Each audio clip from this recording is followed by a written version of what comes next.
Taking on the Big Ten from all angles. Appreciate you being here at the Voice of College Football. Sorry for the delay. So many moving parts. What can I say? Thank you for being here. We will make up for the lost time. Let's get to it. Big Ten football talk. We've got about 3 or 4 different topics to hit on, and we appreciate you being here. The link is in the chat. It's also on my X feed as well. Please join me on X. Talk college football there as well. Argue it quite a bit and have a good time. Yes, still have some things that need to be plugged in. So I will be tending to those as we speak, or I speak. All right. Yeah, mid-May, and a number of topics out there concerning the Big Ten that we would like to hit on tonight. And before we get started, we have concluded at least the conference portion, the conference breakdown. The conference breakdown of the... I was just checking out the chat. The conference breakdown of the all-time program rankings. I did address a few knuckleheads, to be kind. Wouldn't want to call them idiots or morons. Trying to break myself of that. That's the New Year's resolution. They are not idiots. They are not morons. They make idiotic and moronic statements. So certainly, I always have the request out there. I always provide and deliver the invitation to come on here and let's discuss it. Nobody ever takes me up on that. None of those people ever take me up on that. So if you've got a beef with the rankings, we don't need to necessarily talk about it tonight. We are going to do a full week on that next week. So we will look at the Pac-12, the ACC, the Big 12, the SEC, and the Big Ten, and do a live stream addressing each one of those. And hopefully you will want to show up for those, and we will discuss it and break it down. You'll have your comments, your questions, your debates, your arguments, what should be changed, what is meaningful, and what's not. All right, Amazon links in the description section of all the videos. Please check out the Amazon link, and please use Amazon when you do your shopping using our link. Okay. Let's get to a few topics that I wanted to hit on. One would be non-conference scheduling in the Big Ten this year. The Big Ten has, as a collection, as a collective unit, as a conference, the Big Ten has done a poor job of non-conference scheduling. And now, of course, with the college football playoff being what it is, and the Big Ten being one of the big two, there is less incentive to schedule difficult, attractive non-conference games. We no longer have that, unfortunately. And so we are about to look at a lot of awful non-conference games. Now, in no way do I want these teams to play murderer's row, to get beat up, to have to go out there and play 3 difficult non-conference games and play a murderer's row before they jump into conference play. Nothing like that. It is a bit weak, though.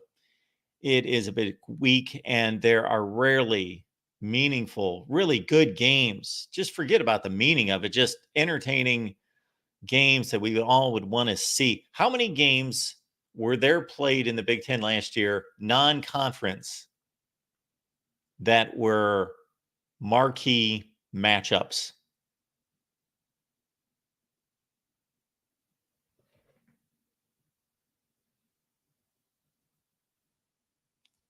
One, right? One. I'm scanning the conference.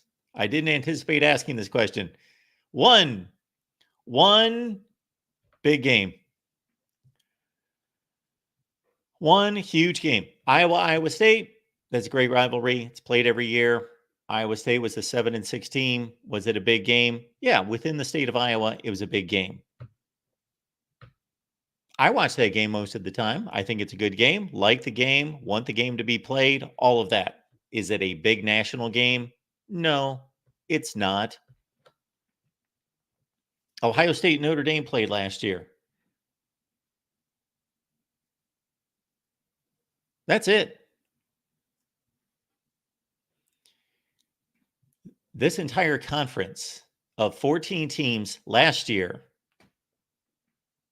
did not play anyone of significance outside the conference, did not play anyone of significance in another conference. Notre Dame, of course, is the only team out there of significance that doesn't play in a conference. So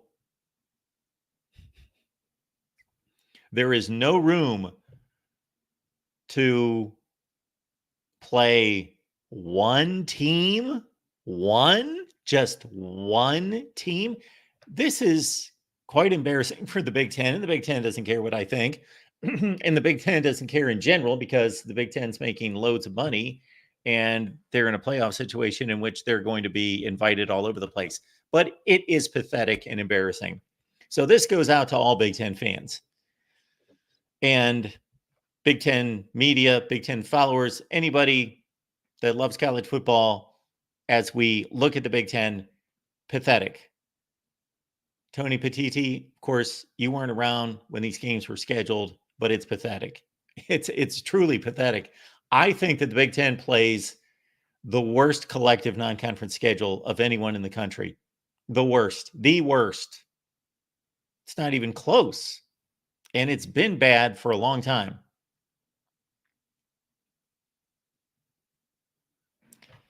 It's awful. It's awful. It's atrocious. It's pathetic. Big Ten. I would like to tell you to do better, but you have no reason to do better. No reason to do better. So again, last year, Ohio State played Notre Dame.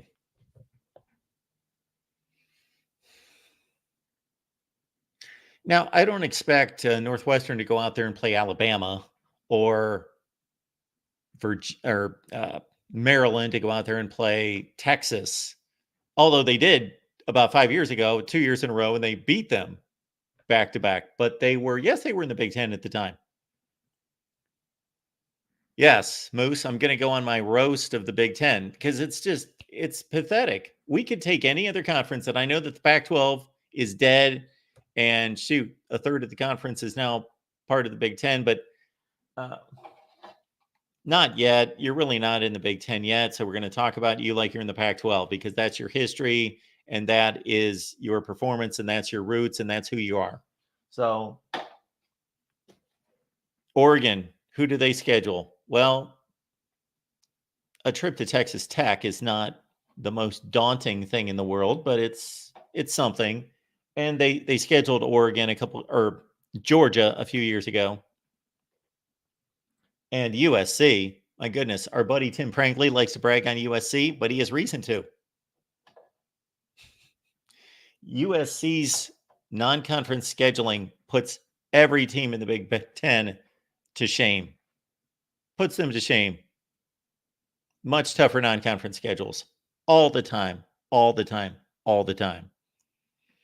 Washington certainly has never been afraid of scheduling Ohio State, Michigan, Miami, and across the country, just whoever.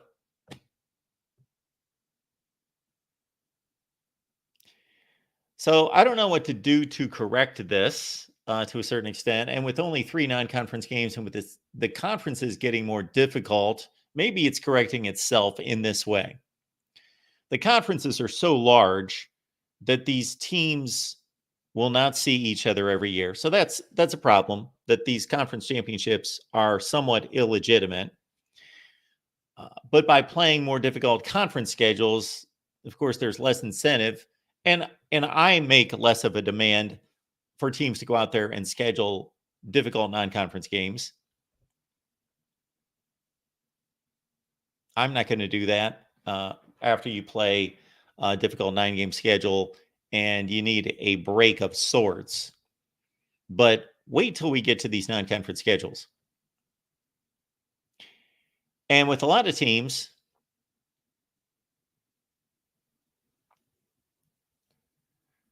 for a lot of these teams, and a lot of people want to get messages through to me. Super chat, it's available.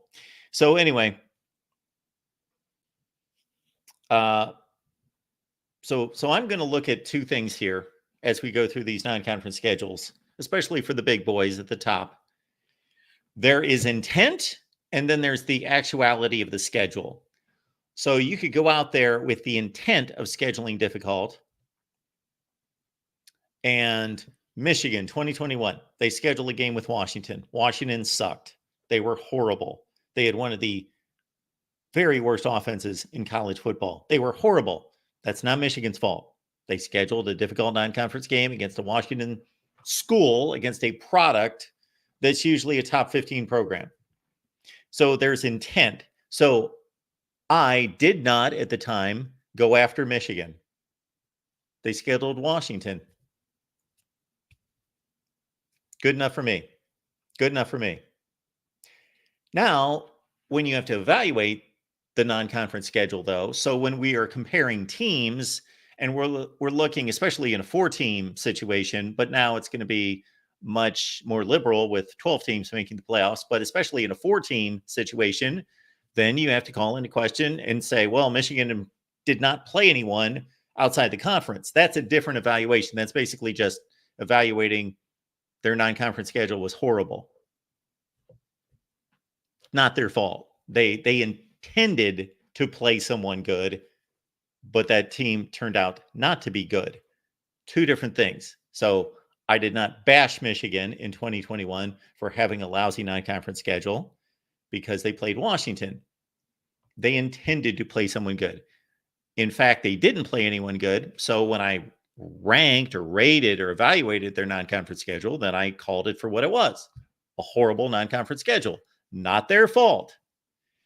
Now, the 2 seasons after that, definitely Michigan's fault. Didn't play anyone. Had UCLA scheduled. Why they backed out of that home and home, I don't recall or don't know that it was announced or explained why Michigan did not play anyone and canceled the UCLA games. And so I went forward and bashed Michigan for playing no one the last 2 years because they, in fact, played no one.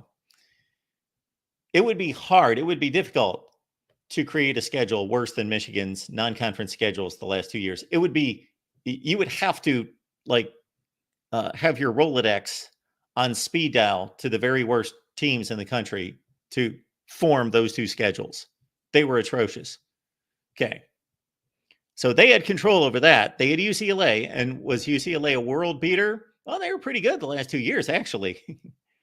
Especially 2 seasons ago, that Dorian Thompson-Robinson team almost went to the Pac-12 championship game. Came within a completion, like a decent 15-yard completion, a field goal range, beat USC, go to the Pac-12 championship game. They were really good that year. They were really good. The next season, this past 2023 season, they were okay. They were really good defensively. Excellent defensive team. Did not have a quarterback, played the freshman at times, and he had a propensity to throw pick sixes. I will be jumping on them to a certain extent, the Ohio State Buckeyes, as I often do, if you watch me on a regular basis, because for years and years and years, people used to call me an Ohio State hater often. It would happen often. So, but the difference here, Ohio State intended on playing somebody this year, but that somebody ended up joining the conference. So I'm not going to bash Ohio State for not intending to play. Ohio State has never had issues with scheduling USC, Texas, Miami, Virginia Tech, Oklahoma.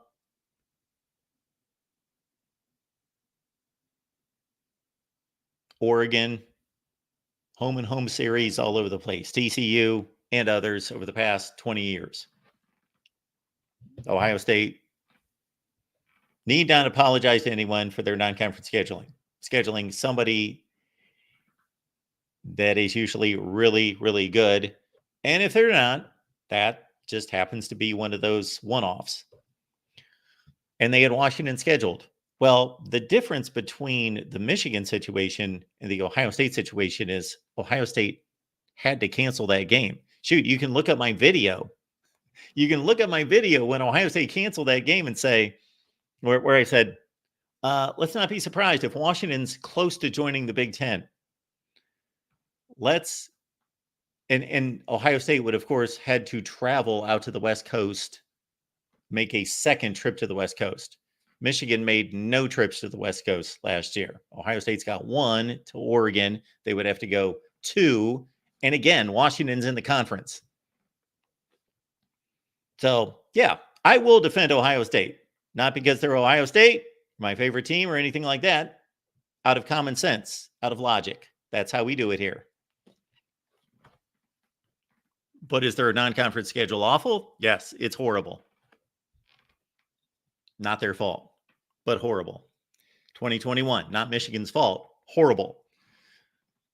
In 2022 and 23, Michigan's fault. Horrible. They, for some reason, didn't want to go to the West Coast one time. All right, here we go. Non-conference scheduling.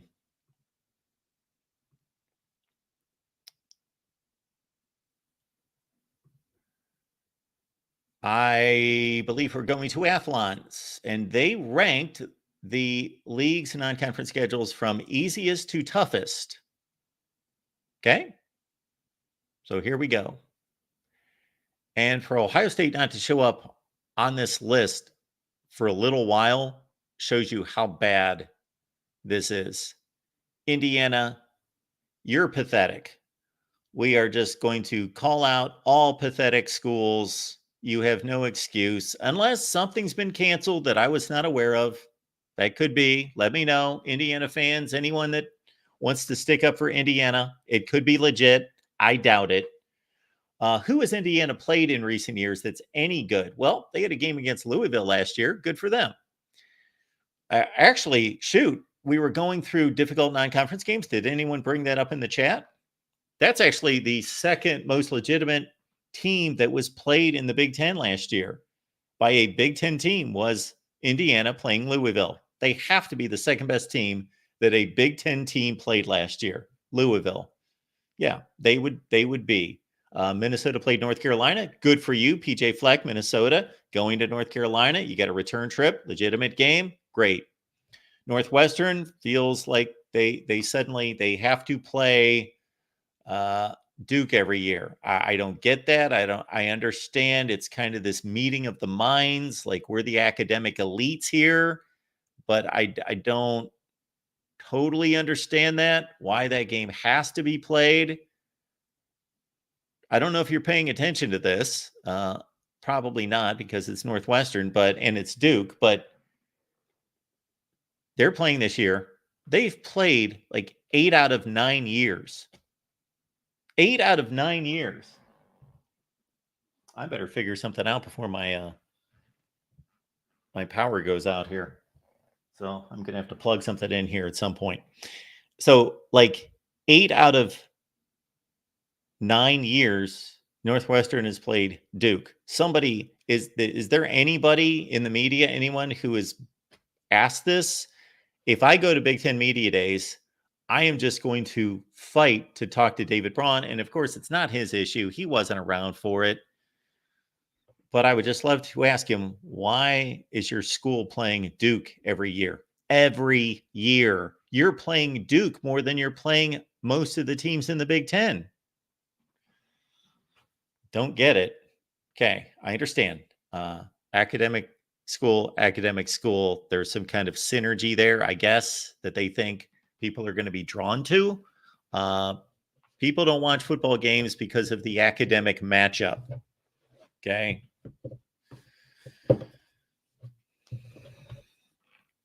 Indiana's playing FIU, Western Illinois, and Charlotte. But again, I do credit Indiana for playing Louisville last year. Neutral site game in Indianapolis, semi-neutral site game, Indianapolis. Okay. They don't have home field advantage anyway, so it doesn't matter. Other than that, Indiana, they went on a run of games about 10 years ago, run of seasons where they were playing Virginia all over the place. They played Virginia a few times, several times. Indiana used to play Kentucky all the time. Does anyone remember that? They used to play Kentucky all the time. It was like it was a basketball non-conference setup. They played them, I don't know, 25 years in a row. They played Kentucky. Maybe they figured out nobody cared about that either. So other than that, Indiana, they played Missouri when Mizzou was good with Gary Pinkel. They played them back-to-back years in the Drew Lock range. They're 2014, 15, 16, somewhere in that range. Actually pulled off a win against the team that went to the SEC championship game. But other than that, Indiana, okay, and this is just disturbing. This is just, what are you doing? What are you doing? I know you're trying to get to a bowl game. I understand that's what you're trying to do, but who's going to these games? They've got FAU at home, Western Illinois at home, Charlotte at home, all three home games. Who's going to these just pathetic outings? And they might lose one of these games. They almost lost to Akron last year. They should have lost to the worst team, or the second worst team, technically, in the MAC, and one of the very worst teams in college football. So, Indiana, shame on you. You're pathetic. All right, next is Michigan State. Michigan State is playing FAU, Prairie View A&M. Was there not a mandate from Jim Delaney years ago that Big Ten teams would not be playing FCS teams? There is no reason for this game to be played. And if there is, that I'm not aware of, please enlighten me. And then a trip to Boston College, fine. My general thought process there is, if you are going to schedule one Power 5, if you're going to schedule Syracuse, Boston College, Wake Forest, not that they haven't been good, but that kind of game, schedule somebody else too. Michigan State, let's see what their history is off the top of my head. Going out of conference. Of course, they used to play Notre Dame. That used to be a big deal. Notre Dame, Michigan State used to love that matchup. Loved it. Loved it. Looked forward to Notre Dame, Michigan State games. But we don't have that anymore because Notre Dame is playing an ACC schedule. Notre Dame found it more meaningful to play Duke and Georgia Tech and Virginia on a regular basis rather than Michigan, Michigan State, and Purdue. All right, so that's atrocious. But okay, they play a Power 5 team on the road. Okay, that is a rematch of the whatever the precursor to the Russell Athletic Bowl, the Champ Sports Bowl from circa maybe 2007. Whatever Matt Ryan's final season at Boston College, 07, 08, Brian Hoyer. That was a bowl game that Boston College won. 24-21, if I remember correctly. Check me on that one. At number 16 in the Big Ten is Minnesota. Okay, this is, North Carolina is typically a fringe top 25 team. Okay, fine. Another FCS game scheduled, playing my daughter's alma mater. I'm sure she will be excited about that. And then playing the Wolfpack of Nevada, who have been really bad in recent years. Really bad. Maryland. What's Maryland got this year? The Terps. The mighty Terps are playing UConn. They go to Virginia. They played them last year. So I think this series, wait a minute. Wait a minute here. And this would not be the worst thing. So I understand the ACC ties. I understand the geographical ties there. So there is a history there. So for those types of games, sure. If Maryland wants to go out and play Virginia or Syracuse or West Virginia on a more than regular basis, on a fairly regular basis outside the conference, hey, why not? Yeah, so they played last year. I did know that, but for some reason I thought that they had played. I know what I'm confusing. Virginia played Illinois back to back before this.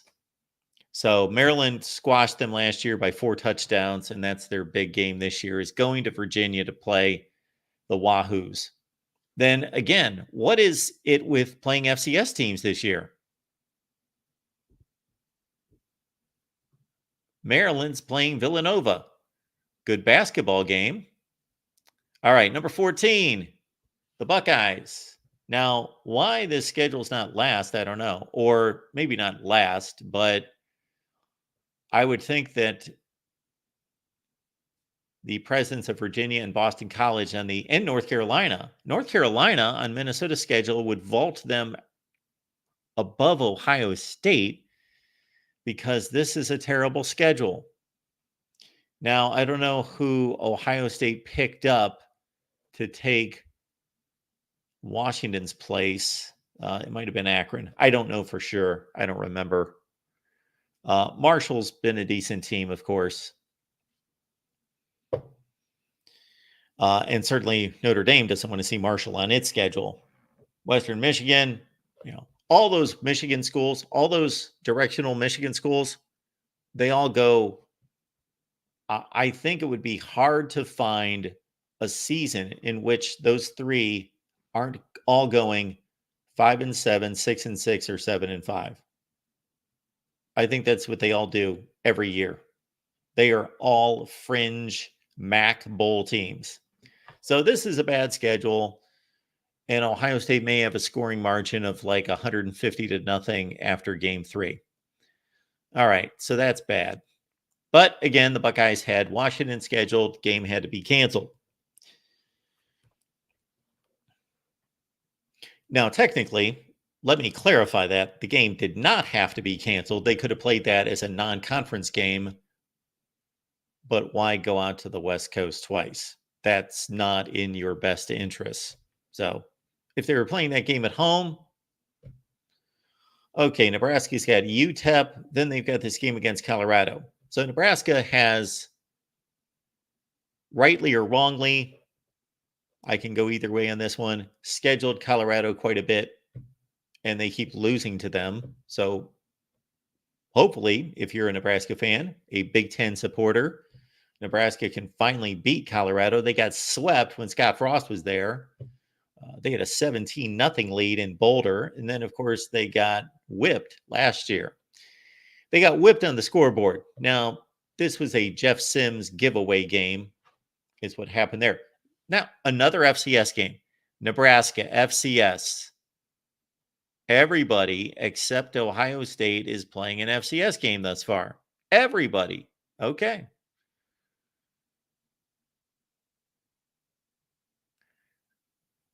So I'm okay with their rankings, except for they have ranked Ohio State too high.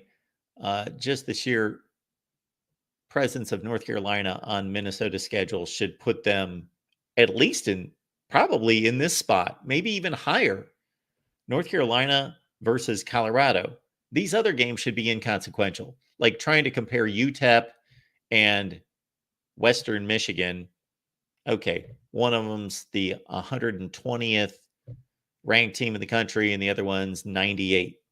It shouldn't matter. Washington, okay. Weber State, FCS, Eastern Michigan, and then Washington State. And I am so happy, I am so glad that we will get the two kick to the curb Pac-12 schools playing their rivalry games on the same weekend. So this is a good college football move. I'm glad that this could be worked out where we've got both Washington State and Oregon State playing their rivals on the same weekend. That's a good move. Thank you, college football. Thank you, powers that be, for doing the right thing and giving those fan bases a rivalry game at a time when they've been kicked out of a conference or the conference doesn't exist anymore. So they have just been left out to dry. And they have now replaced the Oregons and Oregon States and well, they're playing each other. My apologies there. Oregons and USC's and Utah's and all of those schools with the Mountain West schools.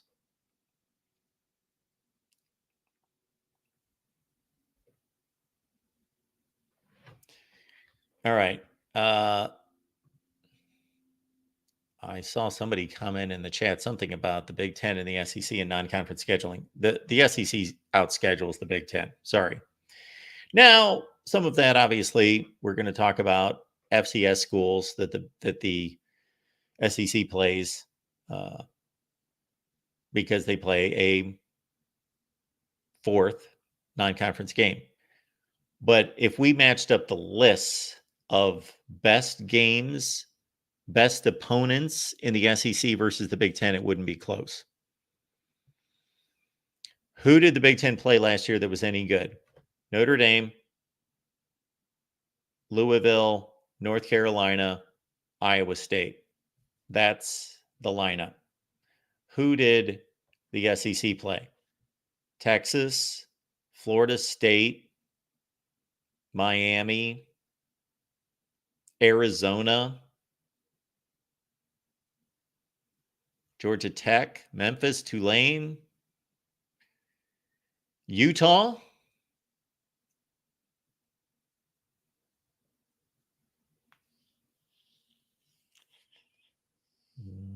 Kansas State. It's pretty good. Clemson.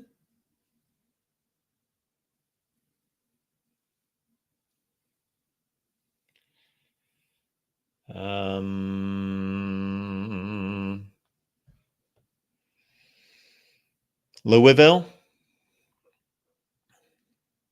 Yeah, so the SEC schedules tougher games.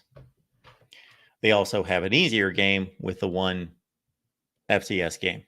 But if you add it all together, I really don't think it matters on the back end as much as it does having to play a difficult game. And I'm sure there are people in the comment section right now defending the Big Ten, but the Big Ten does not schedule as tough a games as the SEC. Just flat out don't. And you can please call and we can debate it and we can line up the teams and it will be an easy debate. Illinois is playing Eastern Illinois. Kansas, good game there. Well, hopefully it's a good game. It was a bad game last year. Kansas just throttled Illinois. It was not much of a game. It looked decent on the scoreboard. Illinois put a little fight up in the fourth quarter, and then they play Central Michigan. So nice little game for Illinois hosting Kansas. Good. And there we go. Another FCS game. Northwestern. Now, why this gets ranked up to number 9, I don't know. What is different about this lineup and Minnesota at 16 playing North Carolina? They're both playing those games at home. And I think North Carolina is probably projected to be slightly better than Duke. So I don't know if they're just spitballing this ranking system here. Miami of Ohio was a good MAC team last year. And Eastern Illinois.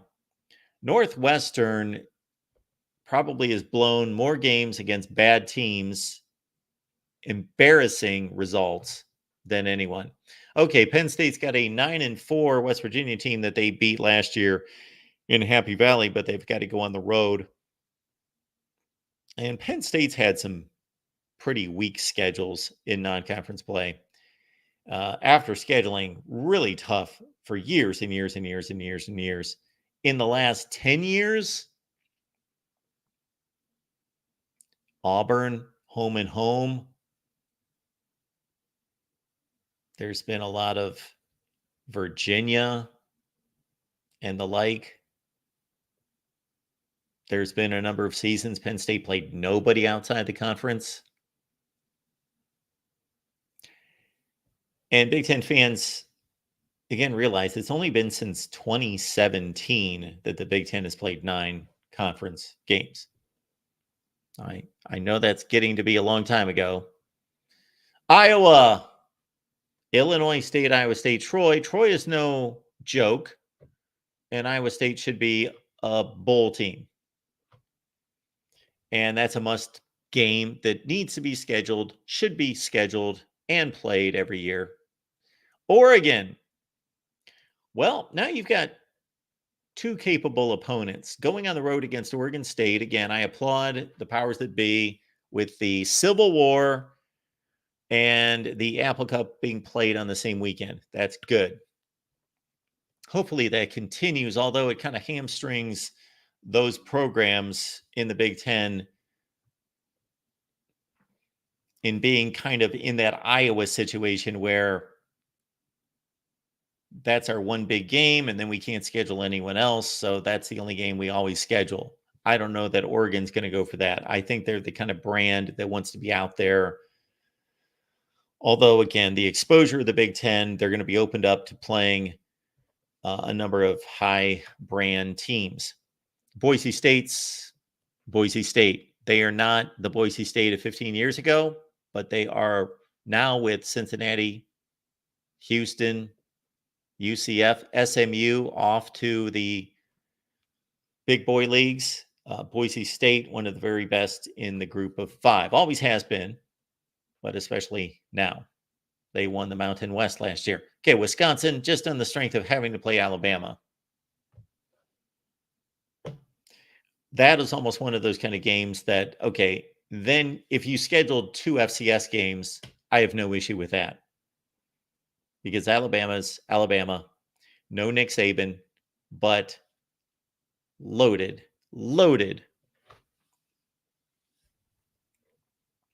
And of course, those 2 teams got together in Houston. Oh, I think they put a picture up there. Yeah. That was in 2015, and Bama won 35-17. It was a relatively competitive game, but not really. Bama wasn't really threatened, but Wisconsin hung in there. And that Bama team was devastating. Just a great, great football team that won the national championship. I applaud Purdue. I think it was 2 years ago that Purdue played. Did they play 3 Power 5 teams? I think they did 2 years ago. Let's check on that. Purdue, 2 years ago, 2022. No, they did not. They only played Syracuse. Okay, so I must be thinking about last season. Well, no, 2021. This is what I'm thinking of. They played Oregon State, Connecticut, and Notre Dame, and they're doing something similar here. At Oregon State and Notre Dame. Now, who's playing a more difficult schedule? Aside from USC, we'll get to USC. I would like to see the 2 teams that are playing a more difficult schedule out of conference than that. Playing Notre Dame and Oregon State and traveling to Corvallis. Number 3 is UCLA. Okay, going to LSU, Death Valley, difficult. And then Fresno State is no pushover. Fresno State is also playing Michigan, so their Mountain West schedule is complemented with UCLA on the road and at Michigan for Fresno State. We should be looking up the group of 5 teams because they really play the non-conference schedules. And then we've got Michigan at number 2. Okay, so I don't have a huge issue here. I would bump Purdue up. with the 2 Power 5 games and Notre Dame being as good as I think they're going to be. Not better than Ohio State for the past 30 years, like we fought on Twitter today. Michigan, Fresno State, no pushover there. Texas, best game, or at least best matchup in possibly all of college football in non-conference play. If I could only watch one non-conference game this year, I think that would be the one. I think I would watch Texas, Michigan. That would be the game I would watch. USC, LSU would be up there. Alabama, Wisconsin, and others. And then finally, the number one and the toughest schedule, according to Athlons. And yes, it is. It's not close. It's not debatable. It's not debatable. They are playing 2 top 10 teams. And again, Big Ten fans, you're not used to this, but USC has done this for years. So credit to USC. Good for them. I don't know that it's going to do much for their record or for their quest to get to a college football playoff. All right, we got a call coming in here. We got Defiant talking some college football with us. Mark, how's it going? It's going well. How are you? Doing pretty good. Hey, I'm not going to defend Indiana's non-conference schedule. I Thank know we you. have probably the easiest schedule out there. But hey, Charlotte might be a better team than what they were last year. Let me pull it up here. Again, the Louisville game last year is probably, again, one of the best, besides the Notre Dame Ohio State game, as you mentioned. Louisville is probably the best team that we played last year and one of the best non-conference games besides that overall. I have to agree with your point, though, about scheduling better non-conference games, especially, again, if like Indiana, Purdue, some of these lower-end programs, if you're not going to compete every year, at least, I'm not saying go schedule Alabama or Texas, but at least, you can schedule like a Louisville, you schedule like a Kentucky, some of these mid-major programs that give you the high-caliber games still. Yeah, who has any incentive that lives in that area to go see Indiana play that non-conference schedule? I wouldn't. I don't even live in Indiana anymore. I still want to go to any of those games, though. Because, again, I know you're paying these teams to come, certain amount of money and all that stuff. These are the money grab games. But still, I would have watched a Big Ten Network game if it was Indiana versus FIU, if I knew Indiana was going to win automatically. Again, going back when we faced Kentucky, we play Kentucky almost every year, but again, that was a decent game and people will actually pay to watch Indiana versus Kentucky, even when both programs are down. Yes. And I know what their goal is. And, Yeah. and I don't know that a lot of people in the chat, some people I don't think get what I'm talking about. I'm not talking about team strategies or what their goals are and trying to achieve their goals. Ohio State can do whatever they want. They're going to go to the playoffs if they go 10-2 or better. Michigan can do whatever they want. I'm talking about for the consumer, these are horrible games. That's all I'm talking about. Yeah, I know. I definitely agree because I know a couple games last year, like Maryland and Charlotte on NBC. I don't know why NBC had that game on mainstream television, but the consumer wanted it, I guess. Well, once the Big Ten was able to go get these contracts with NBC and CBS and add to these broadcast windows in addition to the Fox window, what it did for at least 1 year before they got the 4 teams from the West Coast is it flooded the amount of inventory into those windows, and it created a situation where a lot of bad games were put on pretty prominent networks and pretty good time slots. We had Maryland and Charlotte playing on NBC in prime time, for example. Mm-hmm. But we're not going to see that as much because now they've got 4 other options with USC, UCLA, Oregon, and Washington. And obviously it's only for 3 weeks as well. And then they start playing conference games and it's fine. But we still may see a couple odd lower tier games with pretty prominent TV windows. Yep. And again, yeah, I know. I think at least if like again low end program, you should at least schedule maybe one team, Power Five team, Power Four team, sorry, on your level. Again, like Kentucky, or even Louisville. Like again, these games mean more to the fan bases because again, Kentucky, Indiana, kind of a basketball rivalry. That kind of spilled over a little bit to football. So at least you have the consumer has a game that they can sit down and watch. ESPN two, whatever. It doesn't have to be ABC night game, whatever.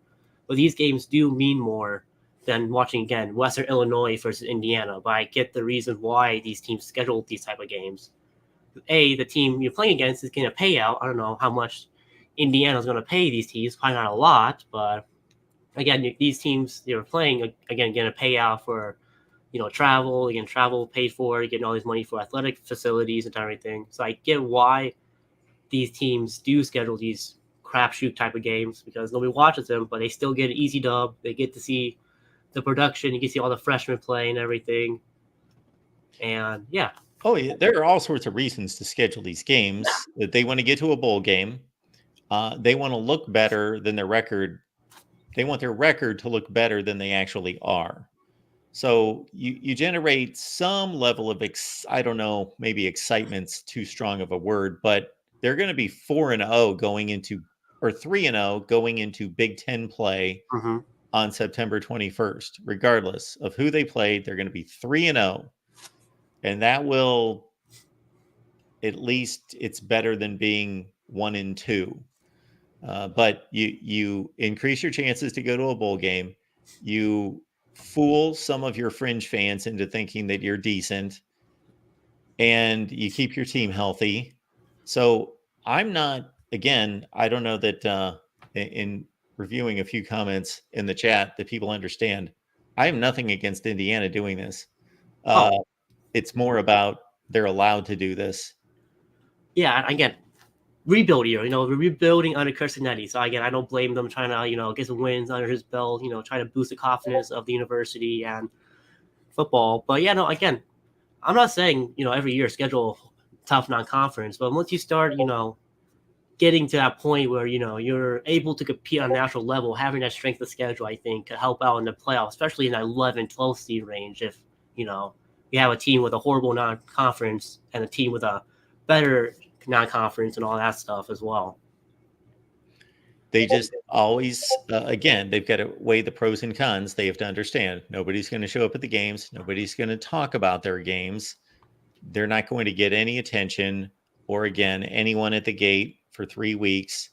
And they're going to not gain any respect from anyone. Yeah, which goes back to, again, the point of you were saying, like, all these hopes and everything, the fringe, again, it'll be 3-0, potentially. Well, we have UCLA week 3, so we'd be at least 2-1 heading into the Charlotte game. 3-1 besides that point. What am I missing here? So these dates are August 31st, the 7th. Yeah, so we have FIU, Western Illinois, then September 14th, we're at UCLA. And then we have Charlotte. So this is incorrect. Yeah, we have a Big Ten opener at UCLA before the Charlotte game. Yeah. Okay.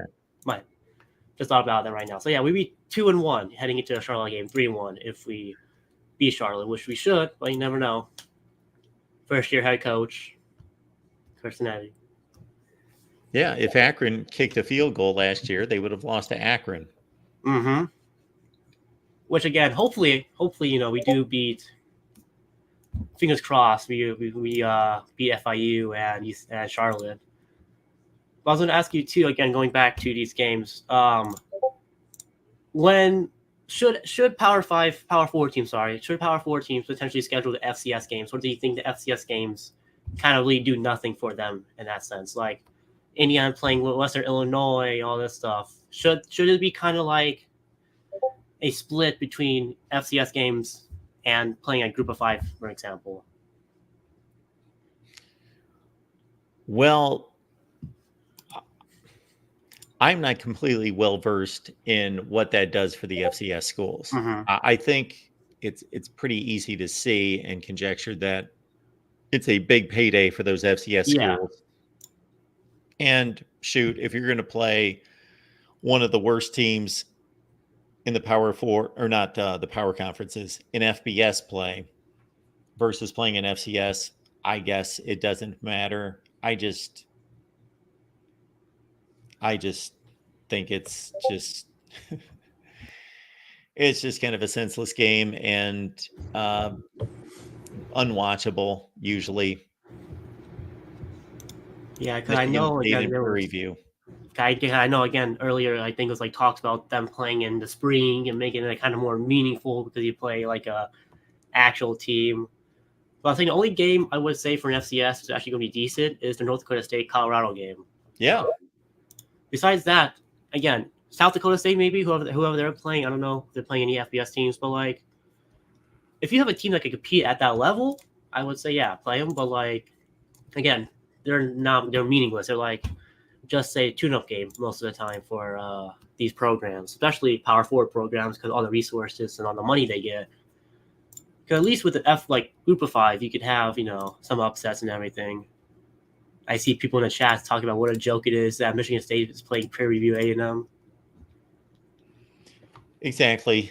It's just it's a yawner, and I would think as we become more business minded in college football and it's all about a business, that those games would cease to exist, because why would you want to help out an FCS school and keep them afloat?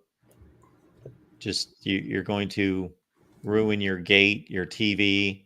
All of that could be enhanced by playing somebody decent. South Dakota State, by the way, is playing at Oklahoma State. Okay.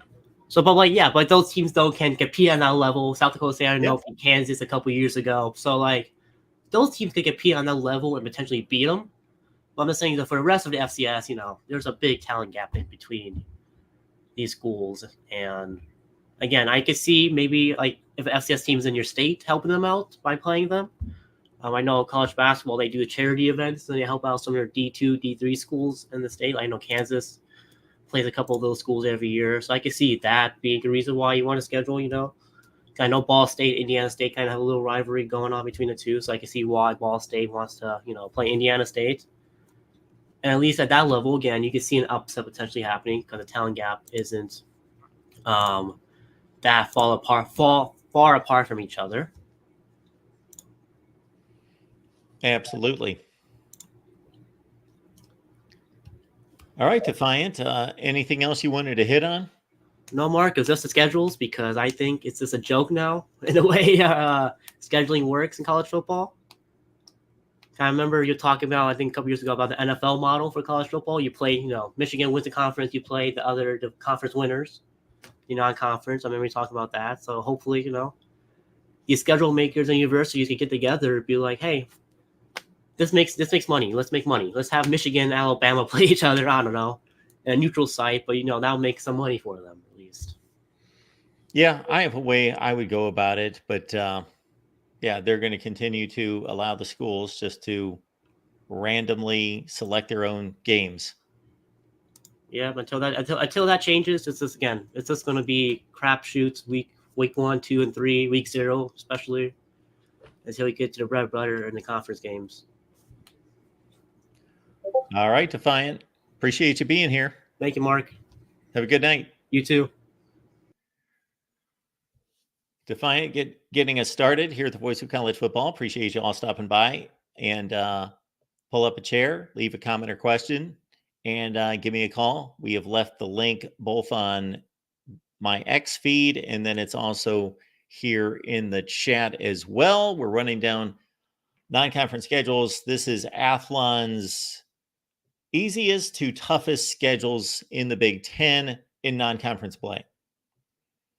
And I think this would be a good time for me to break away for just a second. And I will be right back. And we will hear from our sponsor in the meantime. And I will be back in just about 2 minutes.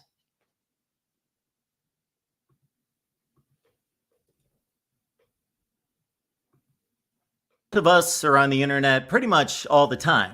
It's fun. You get to socialize, you get entertained, and in this day and age, it's pretty much necessary. And even if you're one of those people that's not on the internet all the time, you know what is? Your personal information. And there are people out there trying to hack you all the time.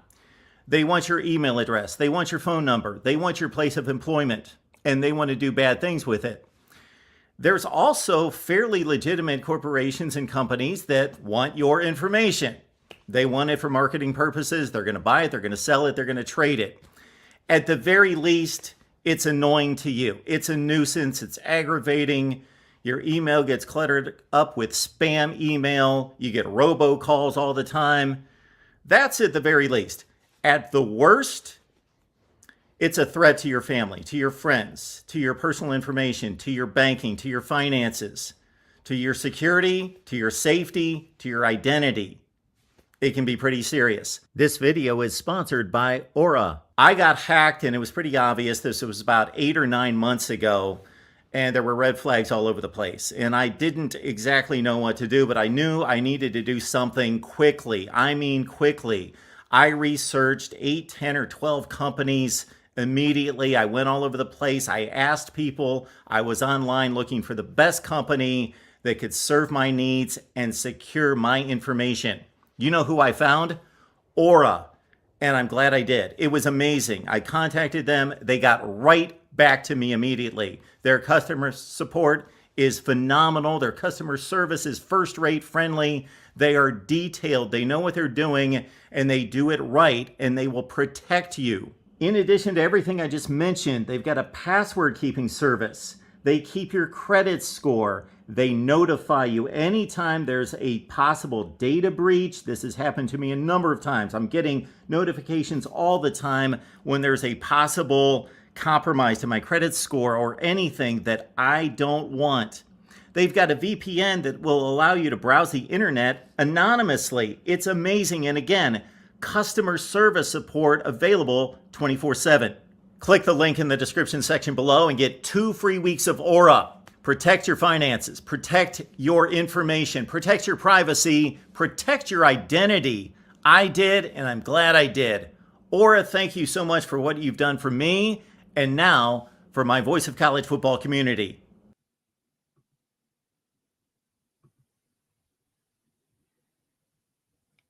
And we will kill that as soon as we can.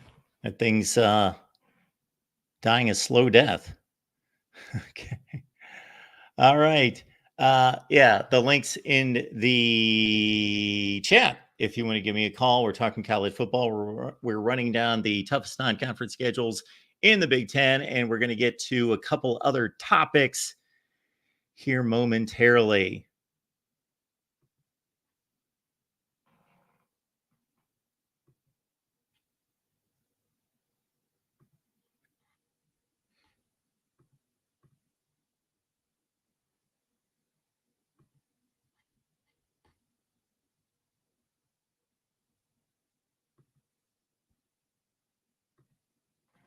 Well, that didn't do it. I can't get rid of that. Of us, can I? There we go. All right. Next up, where are we going after this? Yes, a couple other topics I lined up would be also, yes, there was this post from Joel Klatt. Joel Klatt ranked his top 5 atmospheres in the Big Ten. Top 5 atmospheres in the Big Ten. I generally had little issue with it, although I would note a few things here. And those would be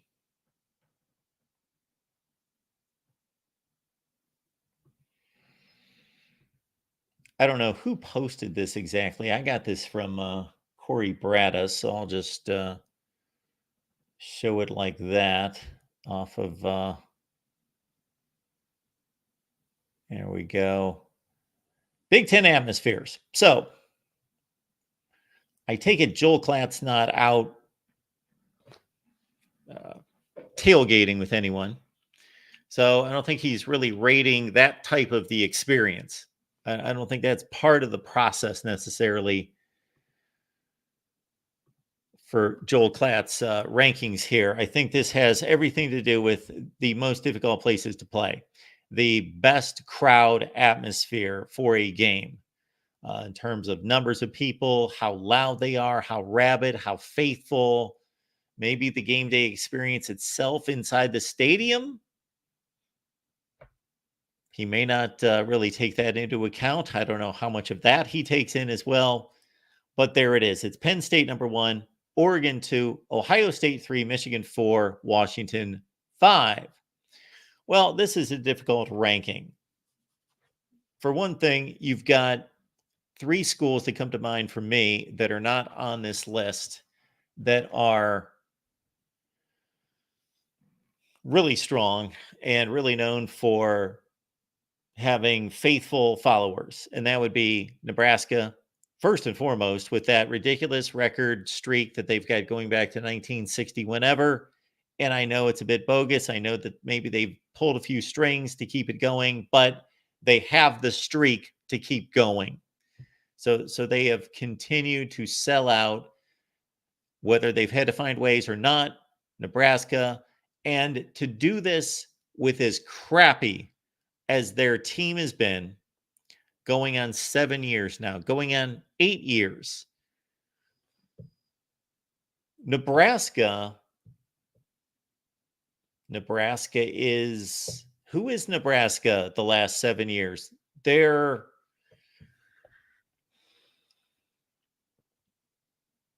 We did our Big Ten rankings, all-time program rankings, and we looked at the records in the conference in the last 10 years. Nebraska, off the top of my head, is 52-67. Overall, their Big Ten record has to be atrocious in the last 10 years, and that even includes the first 3 seasons where they were decent.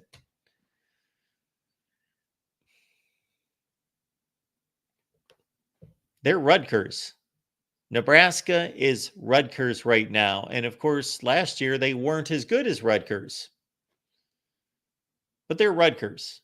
They are on that level of play right now.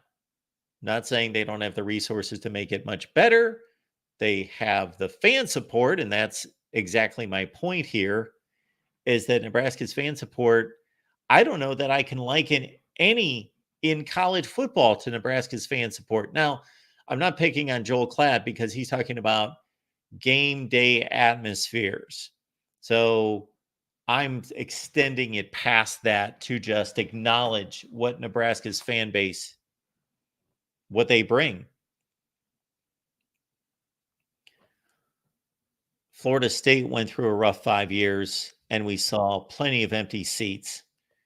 Texas went through overall a rough 15 years. They, of course, had some good teams in there as well when they were down. They sprinkled in some pretty good teams, so they weren't down like Nebraska's been down, like Rutgers, like Stanford, like somebody like that. And the place is sold out every week, and the fans are excited. We know from our Nebraska channel here and from knowing other Nebraska outlets that those fan bases are still, that fan base is still involved, and they are still totally sold out. So I got to think that there's room for Nebraska to be on there somewhere. And Wisconsin and Iowa, both of them, I can't really separate. I've never been to either one. So I can't really separate or raise one higher than the other. Of course, if you're looking for something memorable, then of course the tradition at Iowa after the first quarter that has come into play now in the last 6 or 7 years is truly touching and memorable. But in terms of the game day atmosphere overall, those are 2 fan bases that I used to go to Mississippi State's news conference every week, along with Alabama and Ole Miss. And Jackie Sherrill used to comment about Iowa and Wisconsin's fan bases all the time. When he had a point to make about Mississippi State's fan base not being as rabid as they should be, or maybe they were playing Southeast Louisiana on a Saturday afternoon and there were only 42,000 people there, he would mention at the next news conference, I could count on it, that Iowa and Wisconsin were horrible in the 60s and 70s, and they sold out their stadiums. I know there's only a list of 5, and it really should go to 8, because then I think then you've got the drop off. Then you've got the Fairweather USC situation where the Coliseum's amazing when Pete Carroll's there and they're fighting for a national championship, but what are they doing the rest of the time? They're at the beach, they're worried about the Lakers or whatever. Oregon Autzen Stadium, a little smaller venue than some of the other ones, the gigantic Big Ten stadiums. I have a slight issue with Washington. It's picturesque. It's on the water. It's kind of cool. And when they're good, it's rabid. When they're not good, they have plenty of empty seats. I would not put Washington on this list. My number 5 school actually would probably be Michigan, drop to 5, and maybe drop Ohio State to 4, possibly, and put Nebraska at 3, or something in that realm. And that's where I would go with that. But Joel Klatt knows what he's talking about. And if that's my biggest knock on Joel Klatt is that he missed Nebraska, then the man's doing his job, no doubt. All right, let's go to the calls. We got our buddy Adam showing up tonight. Adam, hey, Mark, how you doing? I'm good. How are you? Great. Thanks for having me on. I've just got a quick question for you. So even with the 12-team playoff, how can you really determine who the 12 best teams are when the disparity in strength of schedule is so drastic? I mean, Ohio State has 8 home games and arguably only 1 challenging road game against Oregon. Alabama's got to go against Oklahoma on the road, Wisconsin, Tennessee, and LSU. Florida is at Tennessee, Georgia, and at Texas. I mean, A&M has a really hard schedule. So, when you're in the NFL or when you're, in Major League Baseball, there's parity in the schedules. So it justifies more the selection of which teams should move forward.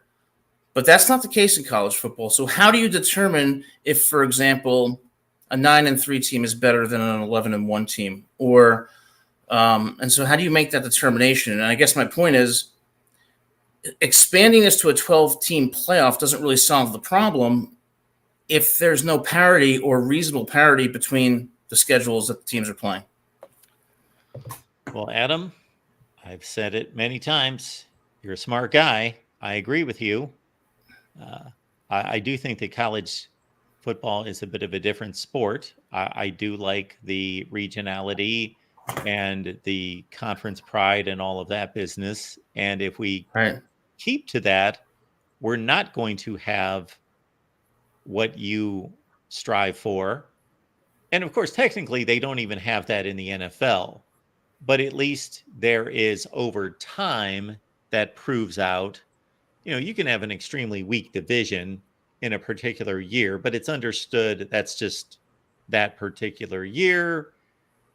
That's the way it is. And then, of course, that's only 6 out of 17 games that you play, since they're just 4-team divisions and you play those 3 teams a total of 6 times. So it's only 1/3 of the schedule as opposed to playing in a conference and playing 75% of your schedule against your conference. Right. And so what you're talking about is one of the reasons why the schedule that I devised years ago, and maybe I'll dust it off here at some point in the off season, would be I'm not in favor of, although I get your point, in correcting the conference schedule. It sounds like what you would want to do is to really do a deep dive on all these programs and try to determine how good are they generally, and then divide them in such a way in which the leagues, the conferences would be balanced. Yes, I would, because, I guess my question would be, given the differences in the strength of schedule, who do you think who would you rate higher?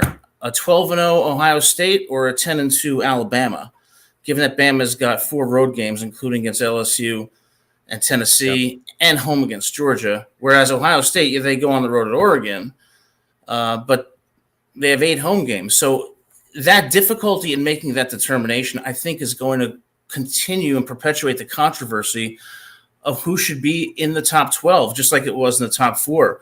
So I don't know what the solution to that is, but these non-conference games against teams like Prairie View, against Villanova, Alabama against Mercer, it doesn't do anything to enhance their resume, but it does do a lot to create a disparity that can be unfair to teams that suffer 1 or 2 or 3 losses, but in fact might be better than those with a better record who have a less competitive schedule.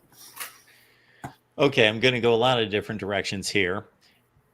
Adam, as you well know, there is a thought process within college football media. We'll start with the media because the media has always driven the rankings. Before the College Football Playoff Committee came around, it was the media that drove the rankings. And basically, they kept the teams in order of record. That's almost to a T, unless there was some egregious, obvious, okay, you just played the number 1 team in the country and you took them down to the wire, and that was really impressive. Even though you lost, we're going to keep you at number 9 in the country.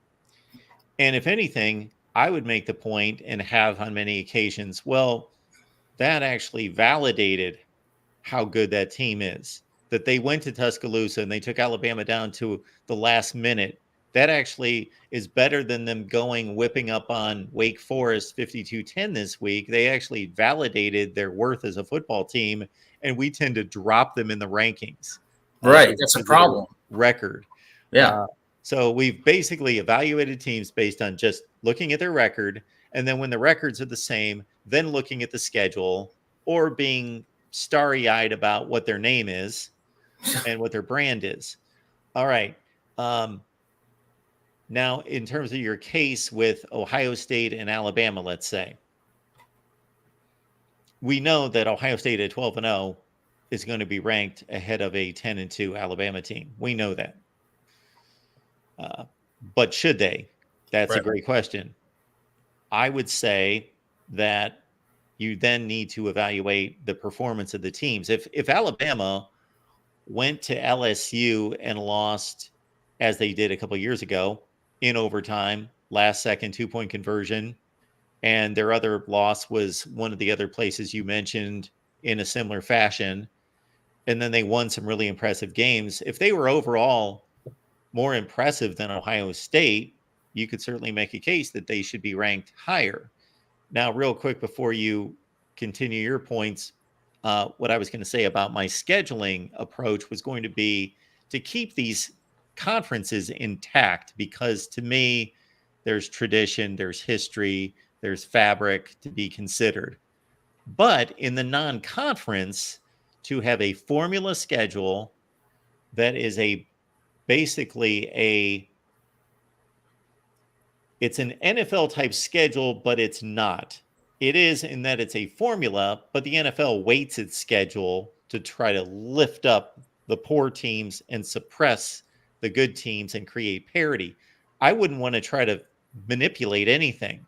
I would try to do my best to create an equal non-conference schedule for everyone based on the previous season's results. And of course, there's so many options. You could do so many things. I would bring in a committee that would have very tight guardrails. So they would have to stay, and the formula would have to stay and produce basically a 500 composite record of non-conference games for every team, but with an eye toward, do we think that this team that went 6-6 last year is really on the upswing, or, that there would be some nuance to it to a certain extent by the committee to make it. I'm not talking about the playoff committee. I'm talking about scheduling experts, people that really know and can project. And that's how I would approach the season. And what some people misconstrue in that is they just think, that's great, Mark wants to produce a bunch of Alabama-Michigan matchups. No, I don't want Purdue to have any easier of a schedule in non-conference play than Alabama. Yeah. Like just, they're Purdue, we'll have them play the Kansases of the world. No, they're all playing big boy football. Give everybody the same difficulty of non-conference scheduling. That's how I would do it. I think that's a reasonable solution. I think that would at least make substantial progress. Because as it is now, I mean, yeah, sure, a 12-0 Ohio State's going to be ranked higher than a 10-2 Alabama. But the truth of the matter is, if Ohio State had Alabama's schedule, they're not going to be 12-0. And if Alabama had Ohio State's schedule, they're not going to be 10-2. Just like if Michigan had Florida's schedule and Florida had Michigan's schedule, their records are going to be different. So when you can't rely that much on the records because of the disparity in schedule strength, it really invites the kind of subjectivity that leads to these problems. So I think your solution would definitely help, and I think that's a good one. But ultimately, record only matters to me when I believe there's reasonable parity and competition. Hopefully we'll get there someday. So thanks for listening to my points, and appreciate you having me on. Great show as always. Thanks, Adam. Thanks. Our guy Adam always makes some good points, well thought out.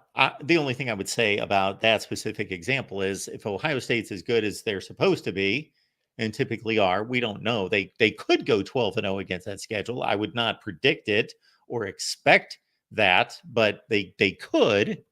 They can win all those games. All right, let's keep it rolling here at the Voice of College Football. We've got John stopping by here. Hey, Mark. How we doing? I'm doing well. How are you? I'm just blown away at what's been happening on the Michigan channel at the Voice of College Football. I have too. We have not just one anymore, but 2 live shows. Tuesday at 8 p.m. Eastern, and now TJ's hosting the Michigan Wolverines call-in show live Thursdays at 9 p.m. Eastern. And if you were watching those, you would have known before the media reported it, and I'm talking you in general because I know you were watching, Mark, but you would have known that Amir Hall, Jaden Mangum, and Wesley Walker were all possibly coming to Michigan. TJ broke that Tuesday night, and now Thursday into Friday, all 3 have been committed to Michigan. So that's what happens.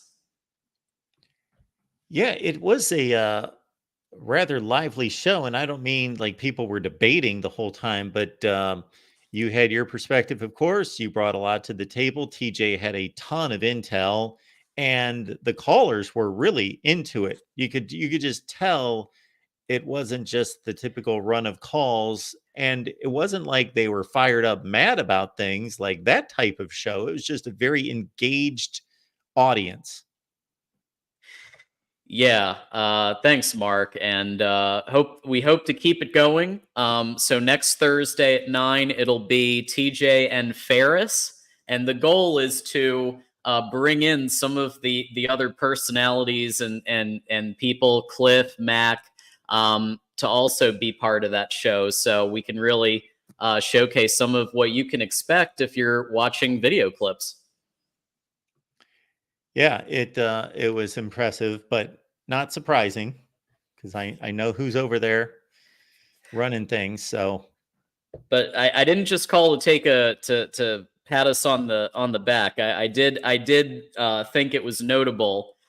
So Lamar Morgan, who's been defensive backs coach for all of a couple of months at Michigan, these 3 portal picks, people could say what they want, but just kind of going through them, Amir Hall at Albany, keep in mind, a guy from Coastal Carolina made a play that if it wasn't for that, we might not beat Alabama.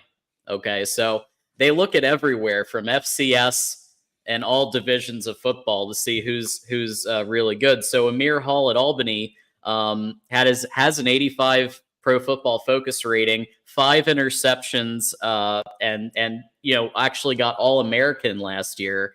So that was Thursday night's first one, and I thought he was. I was happy with that one, but then they kept going, and they got a safety, and then another safety. So they got Wesley Walker, who was at Tennessee, flipped to Louisville for like a couple of months, and now he's at Michigan.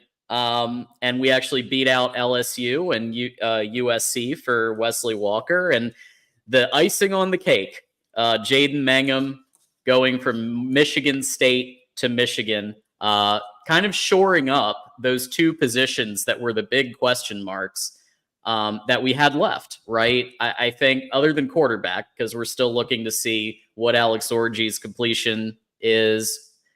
Does he beat out Davis Warren? But these are the two I was most concerned about, right? Like, who is going to be the second cornerback and who is going to be the Rod Moore replacement since he's injured, and the Keon Sabb replacement since he went to Alabama. And it looks like they've shored that up pretty nicely. Yeah, and you've got to trust Michigan's judgment. I know Jim Harbaugh's not there, but trust the program's judgment in the transfer portal because they haven't always been the high-level headlining guys the past few years, but they have made a huge contribution across the board, and there have been few misses and really no misses out of the guys that they have counted on as being productive impact players. Yeah, and one of the big topics that I think you saw people getting really animated about on these shows was the NIL topic, and Michigan does commit some NIL in particular to proven college talent. So, like, we are not going to match Kentucky's $300,000 allegedly for a recruit when you could get somebody in the portal who has 4 or 5 interceptions. In Jaden Mangum's case, 53 tackles, 1 for a loss. They've proven on the field. And so Michigan's willing to put some NIL towards a player like that who has been performing in college. Yeah, you guys had a really interesting conversation about just that balance and that approach and trying to keep the balance of who you are as a program and a university, but also the balance between, yes, assigning resources to the high school recruiting level versus the transfer portal versus your own team and the possibilities of keeping guys around, as Michigan obviously proved this past season, keeping some key members there. And you've got to think that as close as a couple of those games were down the stretch, that without the guys that they kept, I think that made all the difference in winning a national championship. Yeah, the One More Year Fund, which you and I covered on the show a year ago when it was first rolled out on Michigan Wolverines Live.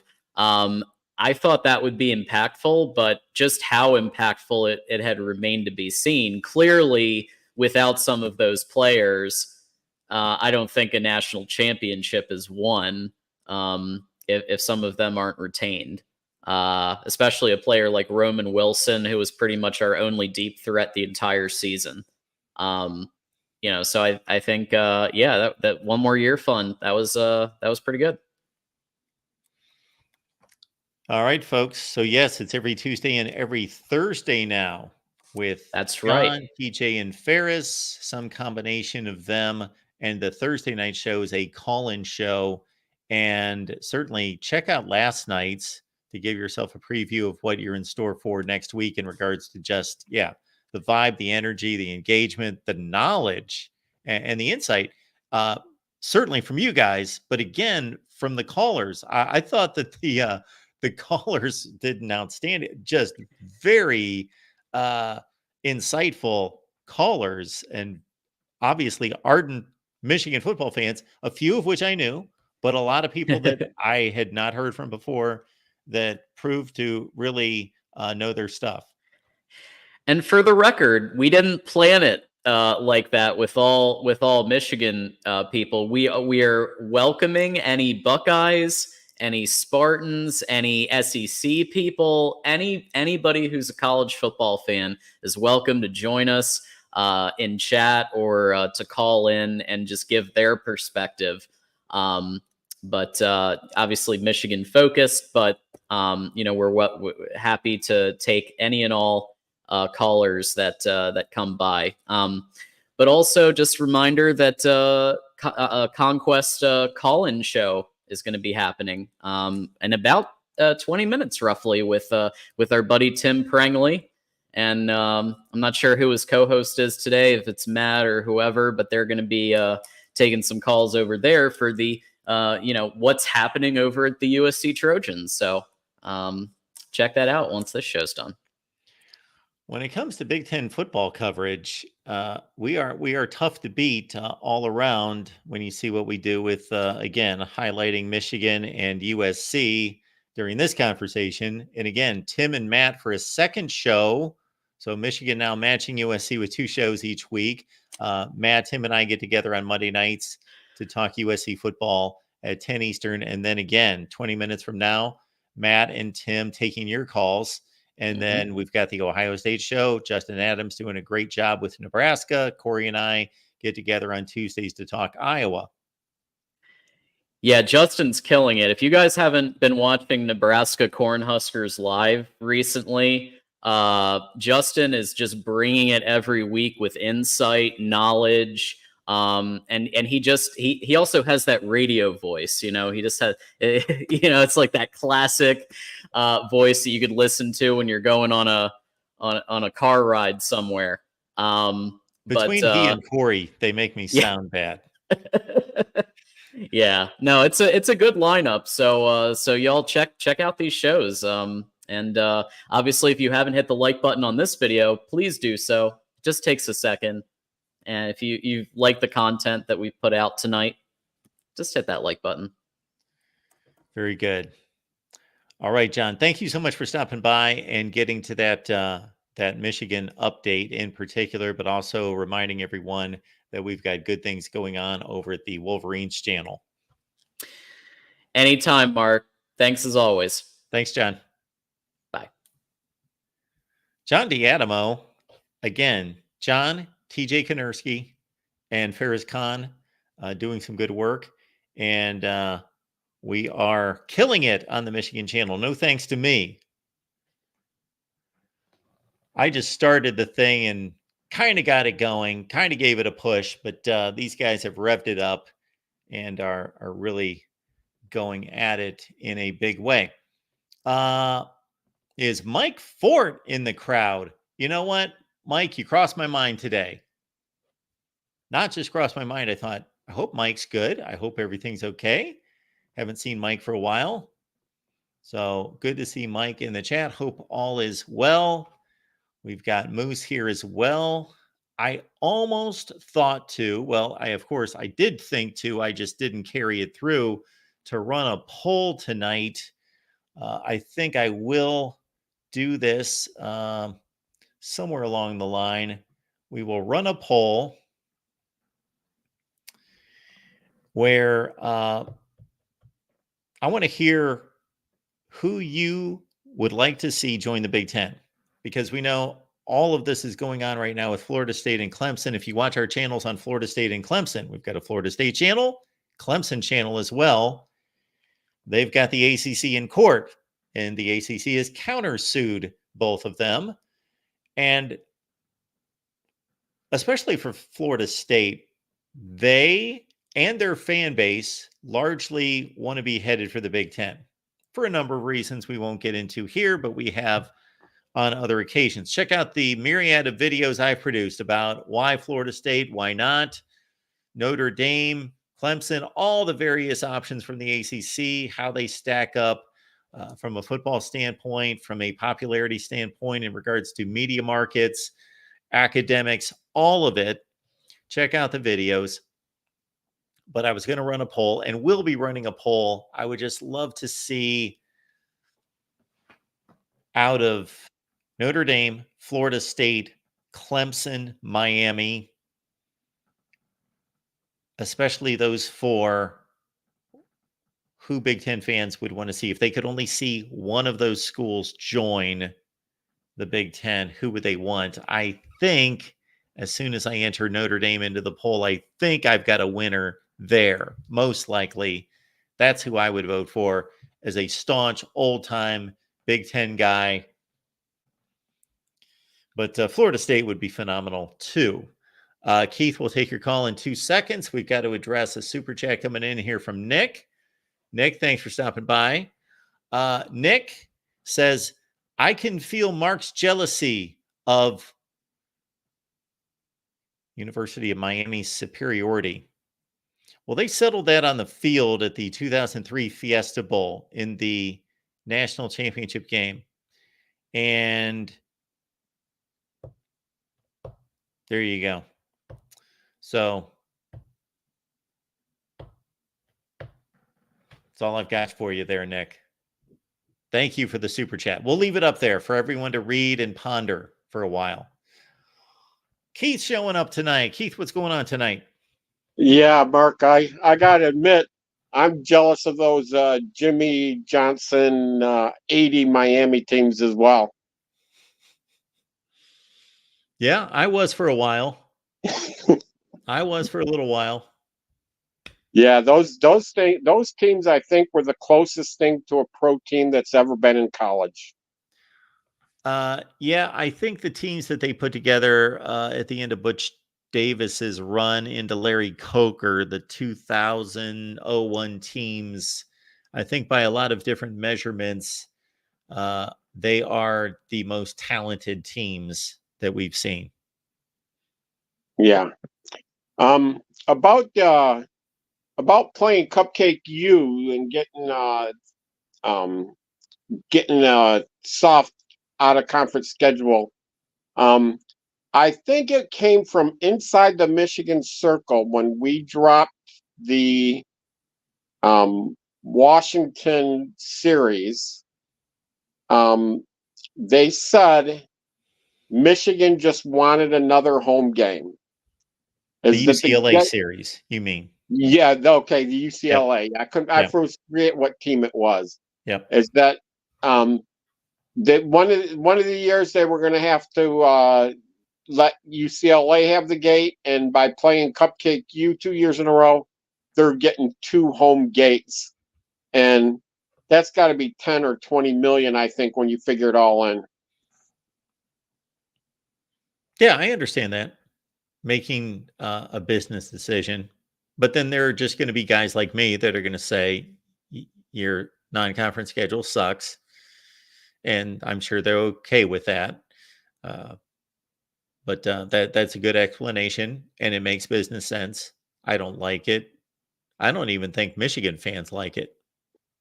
No, I didn't like it. You know, I was about a month or two ago, we had a discussion, you and I, about the not so super conference that I call it, the 80 team not so super conference. Yes.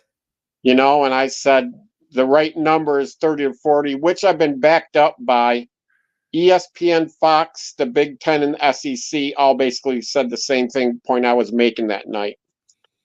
And so I do want to see the good games. I don't like to see Michigan against Coastal Carolina. I mean, why even have the game?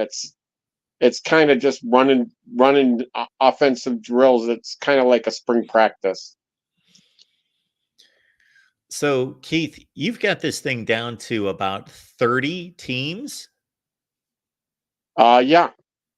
You only want to see 30 teams play major college football? Yes, because we were talking about that night. You say you always want to see LSU against Oklahoma and Alabama against, say, Penn State. And me and 5 million other people, whenever those games get on TV, you get a viewership 5, 10, 11 million Sure. for those games. Yeah, we're in a different boat on that one, Keith. I do not want to see a college football universe of 30 teams. Yeah, well, it's kind of like getting back to Division 1, Division 1A, what it used to be. And maybe Division 1 and Division 1A wasn't even that big of a disparity, but the super conference is supposed to be a super conference, not over half of the league, and then call it super. That, to me, sounds pretty average, actually. Well, it would be. they just want to make it sound impressive. Number one. Number two, they're speaking probably more to the quantity of teams, it being a super, meaning many teams.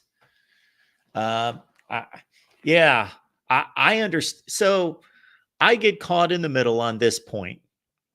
So I don't like that there's no longer a Pac-12. I did not like the demise of the Pac-12. I would like there to be a Pac-12. If I could snap my fingers, I would reinstitute the Pac-12, and Oregon, Washington, USC, and UCLA would leave the Big Ten, go back to the Pac-12. However, I do look forward to seeing the games that are going to be created by the consolidation of better teams. So we're going to see Ohio State and Oregon play this year. We're going to see USC and Michigan and on down the line. So it does create exciting matchups more frequently and some exciting venues to think about. Penn State going out to play USC in the Coliseum, and just some exciting matchups in venues that are rare, that have to be scheduled as non-conference games, but they typically aren't. So I do agree with that. I do think that it brings excitement, but 10 years down the line, I just don't know if I'm going to enjoy seeing the same 30 teams playing constantly. Yeah. If we go back 30 years, and that goes back to the 90s, the big games were the big games then too. Now Clemson was a different story back then, or no, actually they were 40 years ago, right? But the big teams have been the big teams, and they're the exciting ones to watch. Okay, who are these 30 teams going to play in addition to themselves? Are they only going to, is it truly going to be an NFL style schedule? They're only going to play themselves? Yes, I think the schedule format was allowing for one non-conference out of conference game. And and everybody was playing 11 in-conference games. And that means everybody would play everybody else. What would that be? Every 3 years or something. All right, Keith, name me some of the worst teams out of these 30. Who would barely make it? Who would be generally, I know it would change from year to year, but generally a couple of the worst teams? A couple of the worst teams would be Minnesota. Minnesota's going to make a 30-team league? Are they? They would be the worst. Kentucky might be one of the 30 worst, be the 30 or 35th team. Okay. Well, we'll take those two if for an you look example. if you look at who's ranked at the end of the year, and look at who are the next 5 out, that gives you 30. Okay. All right. And that's Minnesota. Okay. Half of the years Minnesota's in that 25 to 30. Under PJ Fleck, they are. That's correct. Okay, so anyway, let's go with year 2. They're a reasonable selection. Okay. Those schools now are going 7-5, 8-4 most seasons, Kentucky and Minnesota. Right. If they're going to be playing in a 30-team league, those fan bases, those schools, they better get used to going 2-10, 3-9, over and over and over. I believe that even those teams will get coaches and players good enough at times to be able to go 6-6 or 7-5 or 8-4, even under the toughest competition. And their good years, they'll be average or slightly above. Really, this is what you want as a Minnesota or Kentucky fan, to go 2-10 or 3-9 most seasons, but every 4 or 5 years to pull off a 6-6 or 7-5 season, and just so your school can make a lot of money. you're going to make a lot of money because you're going to be playing all these high profile teams on network television, but you are going to be the what has been the Jacksonville Jaguars of the NFL at times, or the Cleveland Browns or the Detroit Lions at certain times. That's who you're going to be. Probably somebody's got to be those teams. Somebody's That's got to right. lose the games. Yep. And my son is a big English Premier Soccer League fan. Yeah. And that's exactly what they do. And those teams at the bottom of the Premier League, he's a Everton fan because of Howard, the USA goalie that went over there like 15 years ago. And but they have two races. They have the race for the title, and they have a race to not be relegated. And it's pretty exciting there. And the teams at the bottom celebrate staying in the upper league. And that would be the Super League here. You would have relegations with probably the four or five teams to begin bottom. And this league also might be closer to 40 than 30. But that's just semantics, because you're going to have the same question. What teams are not going to be in there, and the bottom teams are going to have atrocious records year to year. Is this going to be reevaluated every year in terms of who is going to be ousted? That's right. It is. The bottom teams get ousted every year, and other teams earn their way in. And what they'll do, what it would be is, like, they have over there leagues like the Pac-10 might reassemble when the Super Conference comes in, and the winner of the Pac-10, the ACC, the I don't know if the MAC would qualify, but the Big 12, and who am I missing? Would all those teams would get promoted by winning your league? You get promoted into the Super Conference for the next season. Wait a minute. If you had won the Big 12, you would not already be in the Super Conference? No, actually, the Super Conference is essentially the Big 10 and the SEC, supplemented by the big teams out of the ACC, supplemented by the big teams out of the ACC that are trying to get in right now. So that might get you to 40 teams. That might be your 40 teams, because you've got 34 in the Big 10 and the SEC right now. And then if you tack on Florida State, Clemson, Miami, I don't know. If you want 40, if you want an even 40, then you'd have to go with three more, whether that's Oklahoma State, Kansas State, and North Carolina, or Utah, right? But possibly. What did Fox say to the Big 10 when the Pac-12 was dissolving? They said Washington and Oregon could come over, but they wouldn't let Stanford and Cal come. Right? Yes. And so Fox is going to say, Fox and ESPN are saying, we don't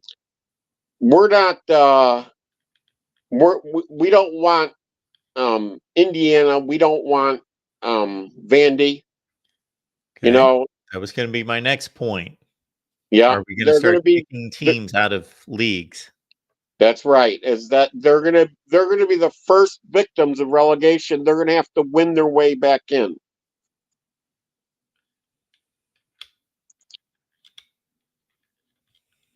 Okay. I am not a fan. I know you're not. You like traditional football where all the teams play each other, and you'll watch a Vandy Kansas State game and think, great. This is great football, right? And the rest of us say like, yeah, well, my local I'm more interested in the local high school games than Vandy, Kansas State. All of that is true, except for I never claimed it to be great football. That has never Oh, come out of my mouth. okay. Yeah. Yeah, I said this to TJ the other night when I hosted the Michigan show. It must have been the week before when he went through all this and we were discussing what's on the table. And I said, what is going to keep the average college football fan from not becoming just an NFL fan? If you are completely annihilating from this standpoint, so from everything that you're talking about involving format, structure, divisions, organization of the sport, and then what we were discussing mostly was NIL, paying players, all that business. The players, some may not even necessarily be participating as students. Then why watch college football? Because we're alumni and fans of that team. You know, the Big Ten is the Big Ten because there's a whole lot of alumni from all those schools. Doesn't sound like it's going to be the Big Ten for long. If you're kicking Indiana, they've been a member of the Big Ten since like 1896. Yes, and Northwestern was never really that big anyway, so they didn't fit the mold of the others. But yes, Indiana's been, and I hope Indiana can raise their game and fight to stay in. Like I say, the teams at the bottom of the Premier League celebrate being in the big league.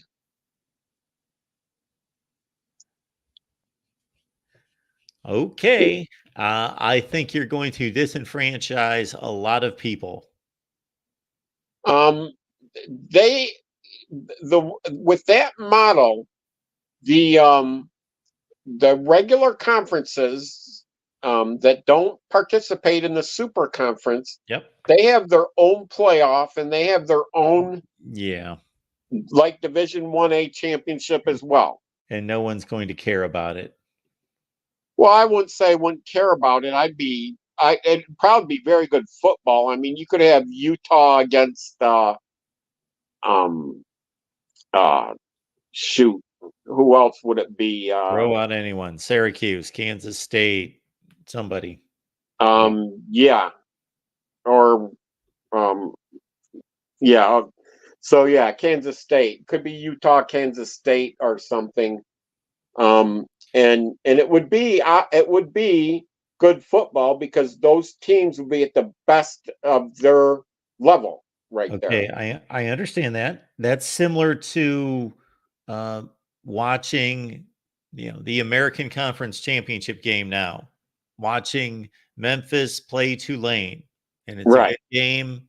There's actually some NFL players on the field. They're really good. They're the best of their conference. Or watching Boise State and Fresno State play in the Mountain West Conference Championship game. However, you are taking fan bases who, even though the reality may be that they never have a shot of winning a national championship, Yep. you have now removed the potential, the possibility of them winning a grade A, number one, top of the line Premier League national championship. That's been removed. And I think what maybe the network people are missing, possibly, is that if I'm a Kansas State fan right now, if I'm an Oklahoma State fan, if I'm a fan of one of the better teams in the Big 12, first of all, fans are delusional. So they don't understand that they don't have a chance to win the national championship, but they have really good teams every year. Almost every year, they have top 25 teams, sometimes top 10, top 15 teams. And so they have a connection with the rest of the sport. Your average Kansas State fan, of course, watches their team. They watch the bigger games in the Big 12, But if their team's having a really good season and they're coming down the stretch and they're 9-1, they have interest to see, oh, this is what's going on in the Big Ten. This is what Ohio State and Michigan are doing, and Penn State, and this is what's going on in the SEC, because we're involved in that. We're part of that. We're jockeying our position for a playoff spot or a New Year's Six game.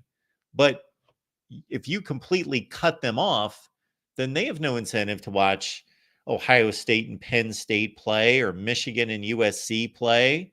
That world has been completely cut off from them. Can I refute that point with Sure. Okay. My daughter goes to Grand Valley State University, Division II football.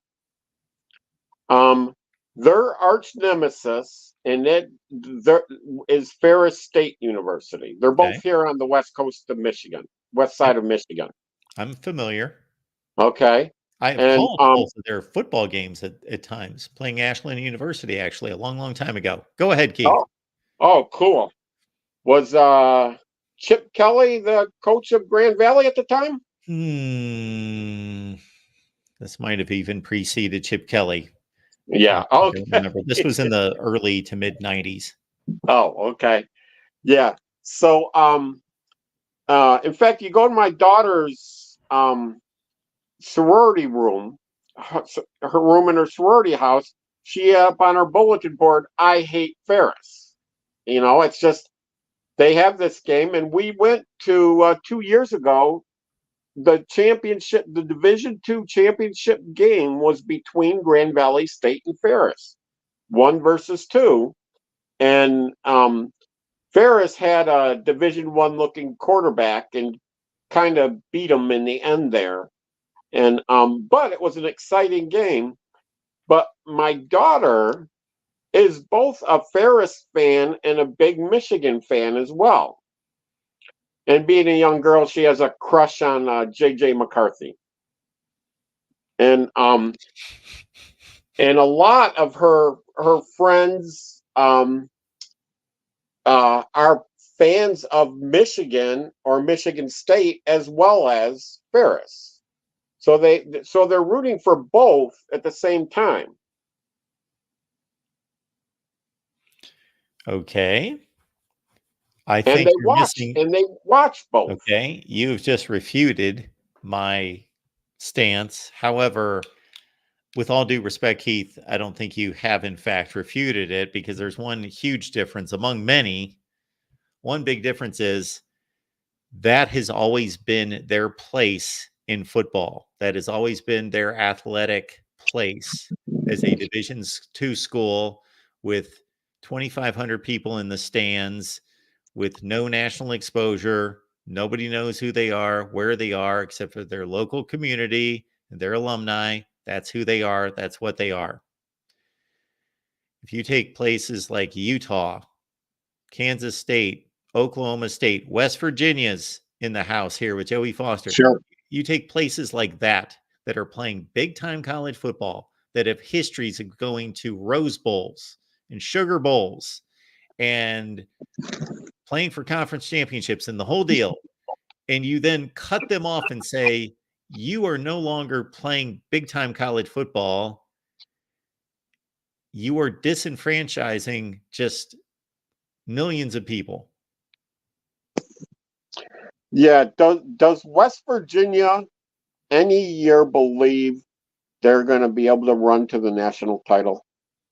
Hopefully not, because they would be somewhat delusional about that. But I'm sure that many of them do. Right. And that's okay. They're fans. Okay. That's what keeps this thing going. Most of the talk that we see on social media and otherwise involving college football is moronic. It's stupid. It's silly. It's petty. It's just silliness. But it exists because this is people's entertainment. Absolutely. Yep. And I honestly realize that I am not most people. Is that I'm usually the one making that statement, Keith, about most things in life. I think you and I have a lot in common, Mark. I do. Probably. I believe Yeah. so. And yes, is that some of this delusional stuff you see coming out of these fan bases, and you see it coming out of the Michigan fan base as much as you see it coming out of the Ohio State nation, is that some people are so delusional that it's comical at times. But from the network perspective, if they have a choice to have a 2 million viewership game or an 8 million viewership game, they're going to pick the 8 million every time. I understand that. Right. And so that's why the number settles between 30 and 40. I Probably understand closer. that. And they're Probably. crunching all the numbers and they know better than me and all of that. I'm just warning that there is a large portion of people in this country that love college football that will be completely turned off by that, and they will lose them. And those are the people, Keith, that are the Kansas State fans, the West Virginia fans, etc., that are probably going to lose. Not probably. Many of them will lose interest even in their own team playing on a different level, because they could go 12-0, win the championship, and still it's tainted because it's not the championship, number one. Number two, as I pointed out before, a lot of those people, when they're not watching their team and maybe their rival's not playing, they'll gravitate to the biggest game of the week. Alabama, Texas, Michigan, Ohio State, Notre Dame. They'll watch the big games, but that's because their team, their conference, their level of play is directly involved. Now you've removed them. Yeah, I don't see us removing them. I think a West Virginia fan's going to always be a West Virginia fan. And they're going to watch the games and be excited about. They're going to be excited if West Virginia is back in the Big East and is going 10-2. They're going to be all partying out the wazoo back in West Virginia. Yeah, I don't agree. I might be wrong. Yeah. We almost had the case where Michigan was ready to leave the Big Ten this year, and there's talk about going to SEC, and I do not like the SEC. They are not like Big Ten schools. But if Michigan went to the SEC, I'd still be a Michigan fan and still rooting for them, even though that's not our place. That hasn't been our place for the last 100 years. I would still be a big Michigan fan rooting for Michigan wherever we go. That's different. You're still one of the chosen, and you are still playing for the championship. Right. As of 3 years ago. I hate to say it, before 3 years ago, I didn't think we'd ever win a national championship again in my lifetime. Well, I'd have to admit I didn't think so either. Yeah. Well, not necessarily in my lifetime, but I just didn't see it coming together. Yeah. We just weren't competitive with the 5 or 6 big schools in the nation, big football schools in the nation, and we just weren't until 3 years ago. We got Jesse Minter or Sam McDonald and then Jesse Minter that all of a sudden put us on the map. And Sharon Moore got promoted to offensive coordinator. And some people will say it was Connor Stallions that made us great, but the truth is Connor Stallions been with Michigan for 7 years. He was unpaid for the first 4 years. It was only in his 5th year that he got put on the payroll. He had to refine his craft. Yeah, he was a naval intelligence officer, so I think what he knew in his first year, he kind of knew in his last year. It might have been refined, but it wasn't like he developed some advanced system that nobody will ever be replicate again. Well, I want all of that to come out and be done and settled for once and for all, and we can all move on with our lives. But that's going to be probably another year from now. Yep, probably so. Okay, Mark. Well, I appreciate the call, Keith. Always good talking to you. Absolutely. Good to hear Okay. from you. Have a good night. It's our buddy Michigan fan, Keith. He loves the Premier League, the idea of just the 30 best schools in the country playing football. And from a value standpoint of just watching a football game, and every game is Penn State, Oregon, Ohio State, Wisconsin, USC, Michigan, Alabama, Texas A&M, LSU, Florida State. Every game's like that. Now we complain about there not being enough good games.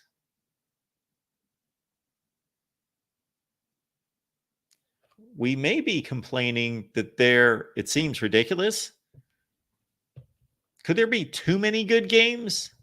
Could the best matchups lose a special quality to them? If you took the 32 best teams in the country and just lined them up to play in random order, schedule it all out every week in some fashion. So if you're the 25th best team in the country, you're playing number 12 this week, then you play number 6, then you play number 22, then you play number 3, then you play, and it's Oklahoma, then it's LSU, then it's Clemson, then it's Texas, then it's Ohio State, then it's now the extreme that we've been living with for certain teams, especially over the last umpteen decades, has been, oh, good Lord, FAU, then it's Northern Illinois, then it's Rutgers, and then it's back to another non-conference game against Ball State, then it's Maryland, then it's Illinois. Oh, finally, we got Penn State, week 7. Great. Okay, looking forward to that one. Circle the calendar. Penn State, week 7. Okay. Okay. Wisconsin, they should be good. Week 11. Okay. And then Ohio State. Okay. There's our 3 games that we're looking forward to. We all do it. We've all done it. I, in my old age, have kind of backed off and been more like, let's just embrace every game, enjoy every game for what it is. Because most of you, if you're a fan of a blue blood program that's on top of its game, then you're looking at like 3 games a year. You're circling 3 games a year, and it's almost anticlimactic from week to week to just be like, oh, yeah, we really looked like crap today. We beat Minnesota 34-10, but man, we didn't play that well. And that sucked. And you don't even celebrate the wins because, oh, well, we got Penn State in 3 weeks. Well, not even really getting excited about Penn State anymore because we beat their brains in every year. And I know they're supposed to be good, but so, okay, we'll circle that on the calendar still. And we're going to go from that to the other extreme where every week's going to be the NFL. Okay. All right.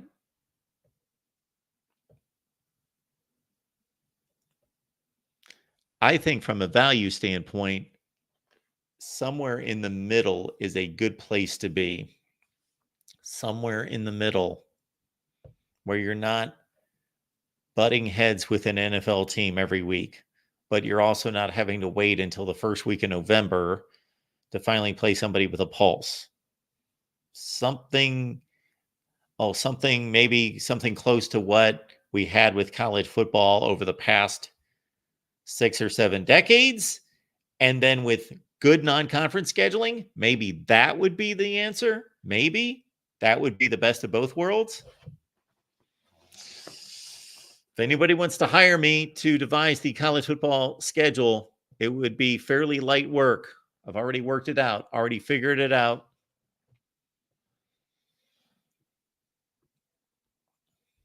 And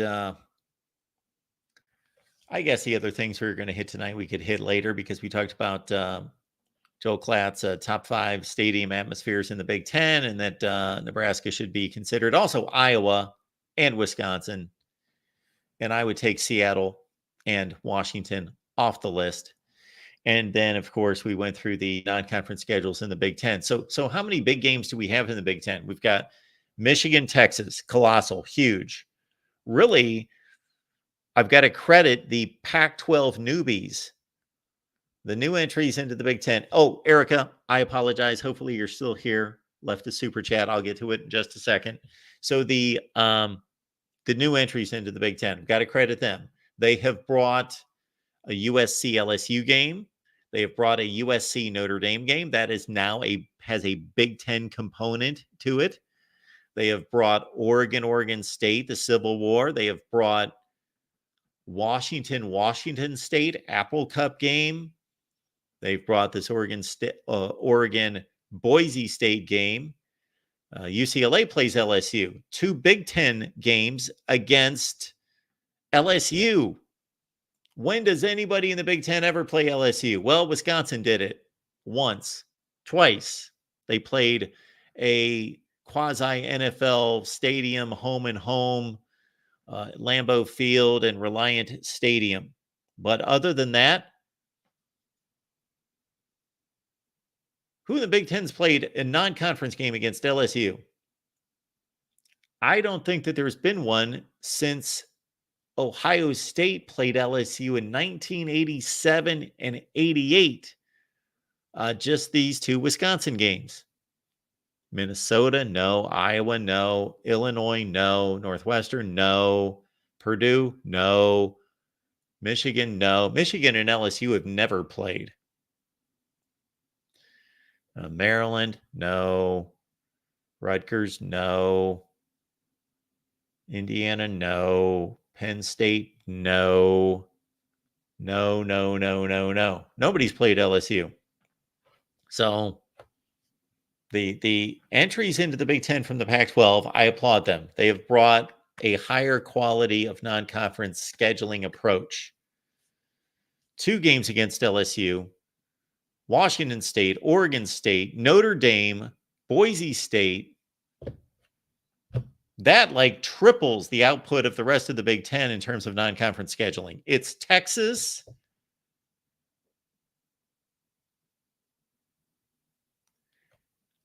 the old guard of the Big Ten.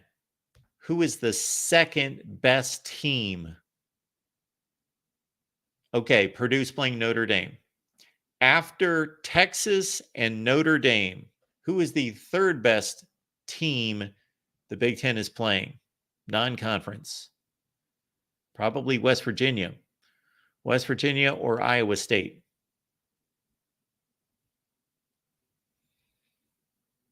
Somebody might still be playing. Rutgers played Virginia Tech last year. They might have the return visit. I believe they do. Virginia Tech's an under-the-radar selection here. They could be good. We'll be doing a better deep dive on some of these teams going into the summer. Let's get our buddy Phil Steele on here. And I have a lot of info that I need to sort through and really lock down on these teams and the personnel.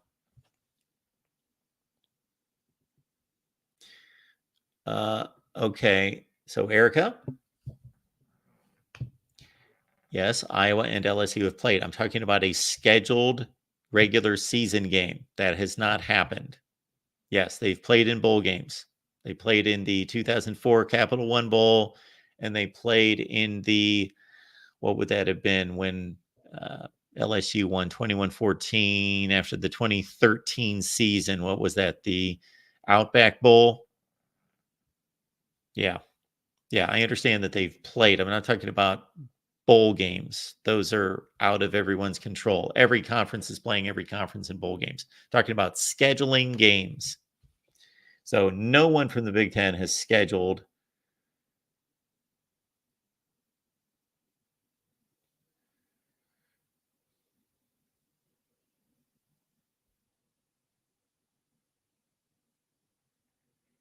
All right, folks, we will wrap it up. Tim and Matt are going at it right now, I believe, on the USC channel. Let's check it out right now.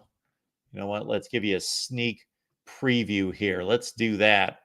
Let's check in with these guys. Let's see what's going on over on the USC show.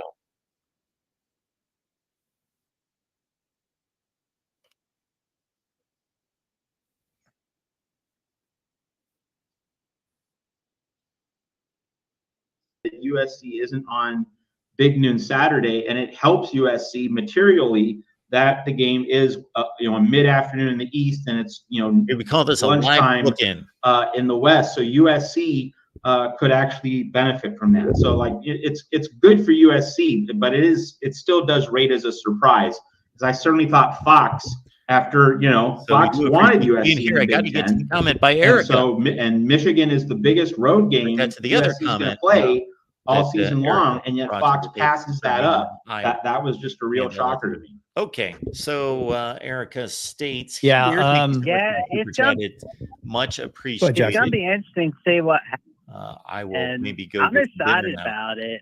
Mark, I I just still wonder have if we'll see like 1999 in my USC, head. And Wisconsin Erica, I want to make on it very clear. I'm NBC, sorry. but we'll know that by I the am time much it better gets than I close used to be to about week criticizing 4. people's But when it music. gets to rivalry week, I used to be I just wonder if we're horrible. gonna I used see to Notre Dame USC on opportunity NBC, slam or if we're gonna see music. Oregon Washington on NBC.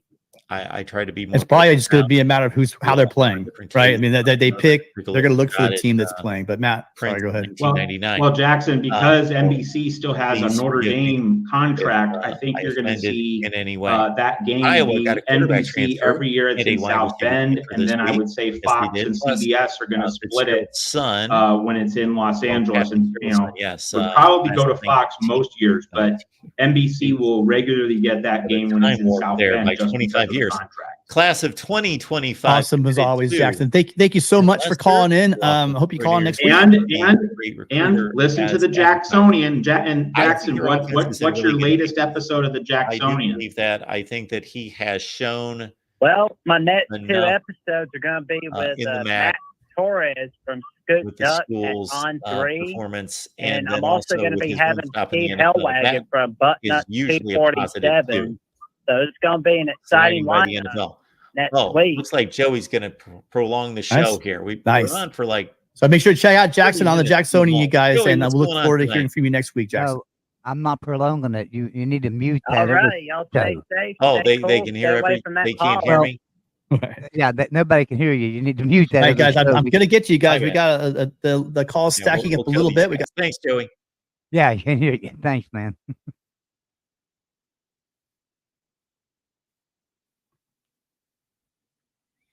I apologize. I thought that that I killed them. All right. So I'll rewind here. I don't know where we picked that up from. I guess it would be if you didn't hear me state that yes, nobody in the Big Ten is scheduled LSU. I was talking about scheduling games, not playing bowl games. But I went on and on and on about it. But that was basically the bottom line. Okay, here we go, Erica. Thank you so much for the super chat. I still have 1999 in my head, and I was just stating, Erica, that I apologize. I hope I didn't offend you with my comments about Prince and 1999. I have been brutally honest in the past concerning my musical tastes and slamming people's music, but that was a long time ago. I don't do that anymore. So we all have our different tastes. I respect everybody's musical taste. Well, let me rephrase that. I respect their right to have an opinion just as much as I do. Iowa got a quarterback transfer and a wide receiver transfer this week, plus Fitzgerald's son, class of 2025, committed to. Tim Lester seems to be a great recruiter as advertised. Yes, I think the offense is in good, capable hands with Tim Lester. Absolutely. He has shown me enough with his work in the MAC, and it is usually a good thing for these coaches to spend some time in the NFL as well.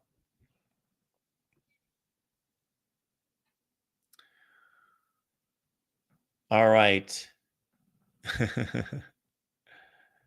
Appreciate that. And I apologize, everyone.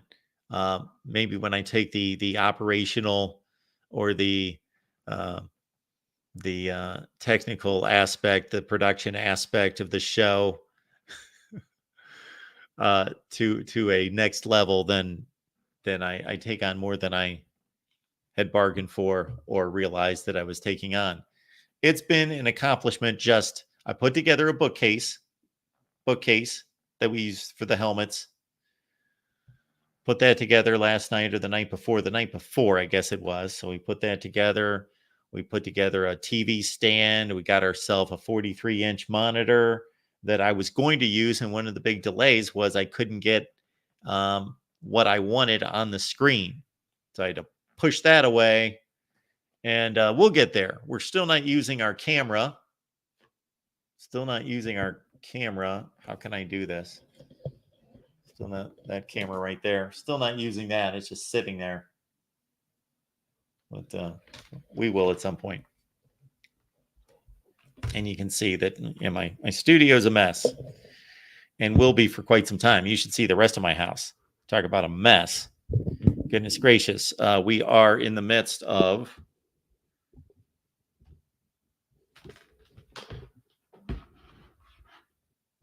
Yes, we are in the midst of furniture shopping and furniture assembling. So today was assembling dressers and couches, and oh man, I got all sorts of other stuff to do. Bar stools and end tables and nightstands and other dressers, and yeah, all sorts of fun stuff. Thanks for being here at the Voice of College Football. Head on over to the USC channel. Tim, Matt are killing it right now. I know because I was listening to it and I made you listen to it. So thanks for being here.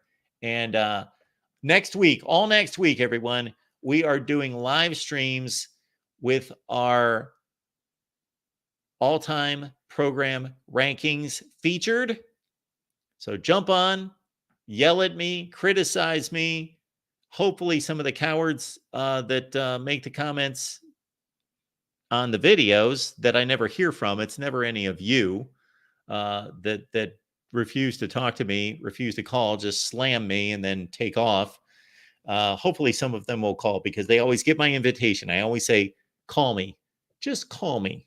Just try it.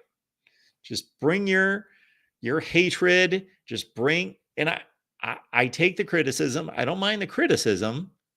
I take the constructive criticism and the suggestions. I asked for suggestions on the ranking system, although I didn't necessarily unveil the point system. I will do that next week. We're going to go every night at some point in the night live, Monday through Friday. We'll be live next week talking about the program rankings all time. Or should we do one big blowout show? I tend to think that if we did one big blowout show, I know which two schools are going to dominate the conversation, and I don't want that. So we're not going to do that. So we're going to do several shows, but your voice will be heard, and we will get to it next week. Appreciate you being here at the Voice of College Football. And again, Tim and Matt on the USC channel right now.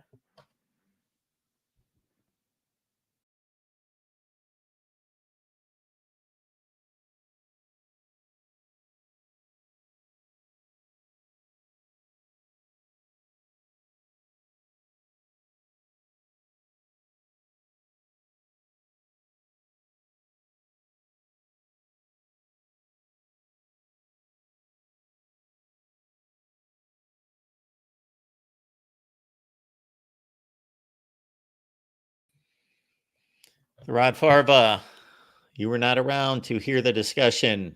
I talked about those two games. I clearly pointed out those two games. My point was that USC and UCLA have scheduled LSU. Those two schools, and really all four from the Pac-12, are bringing a fresh approach of scheduling difficult non-conference games. Yes, I know everybody who plays.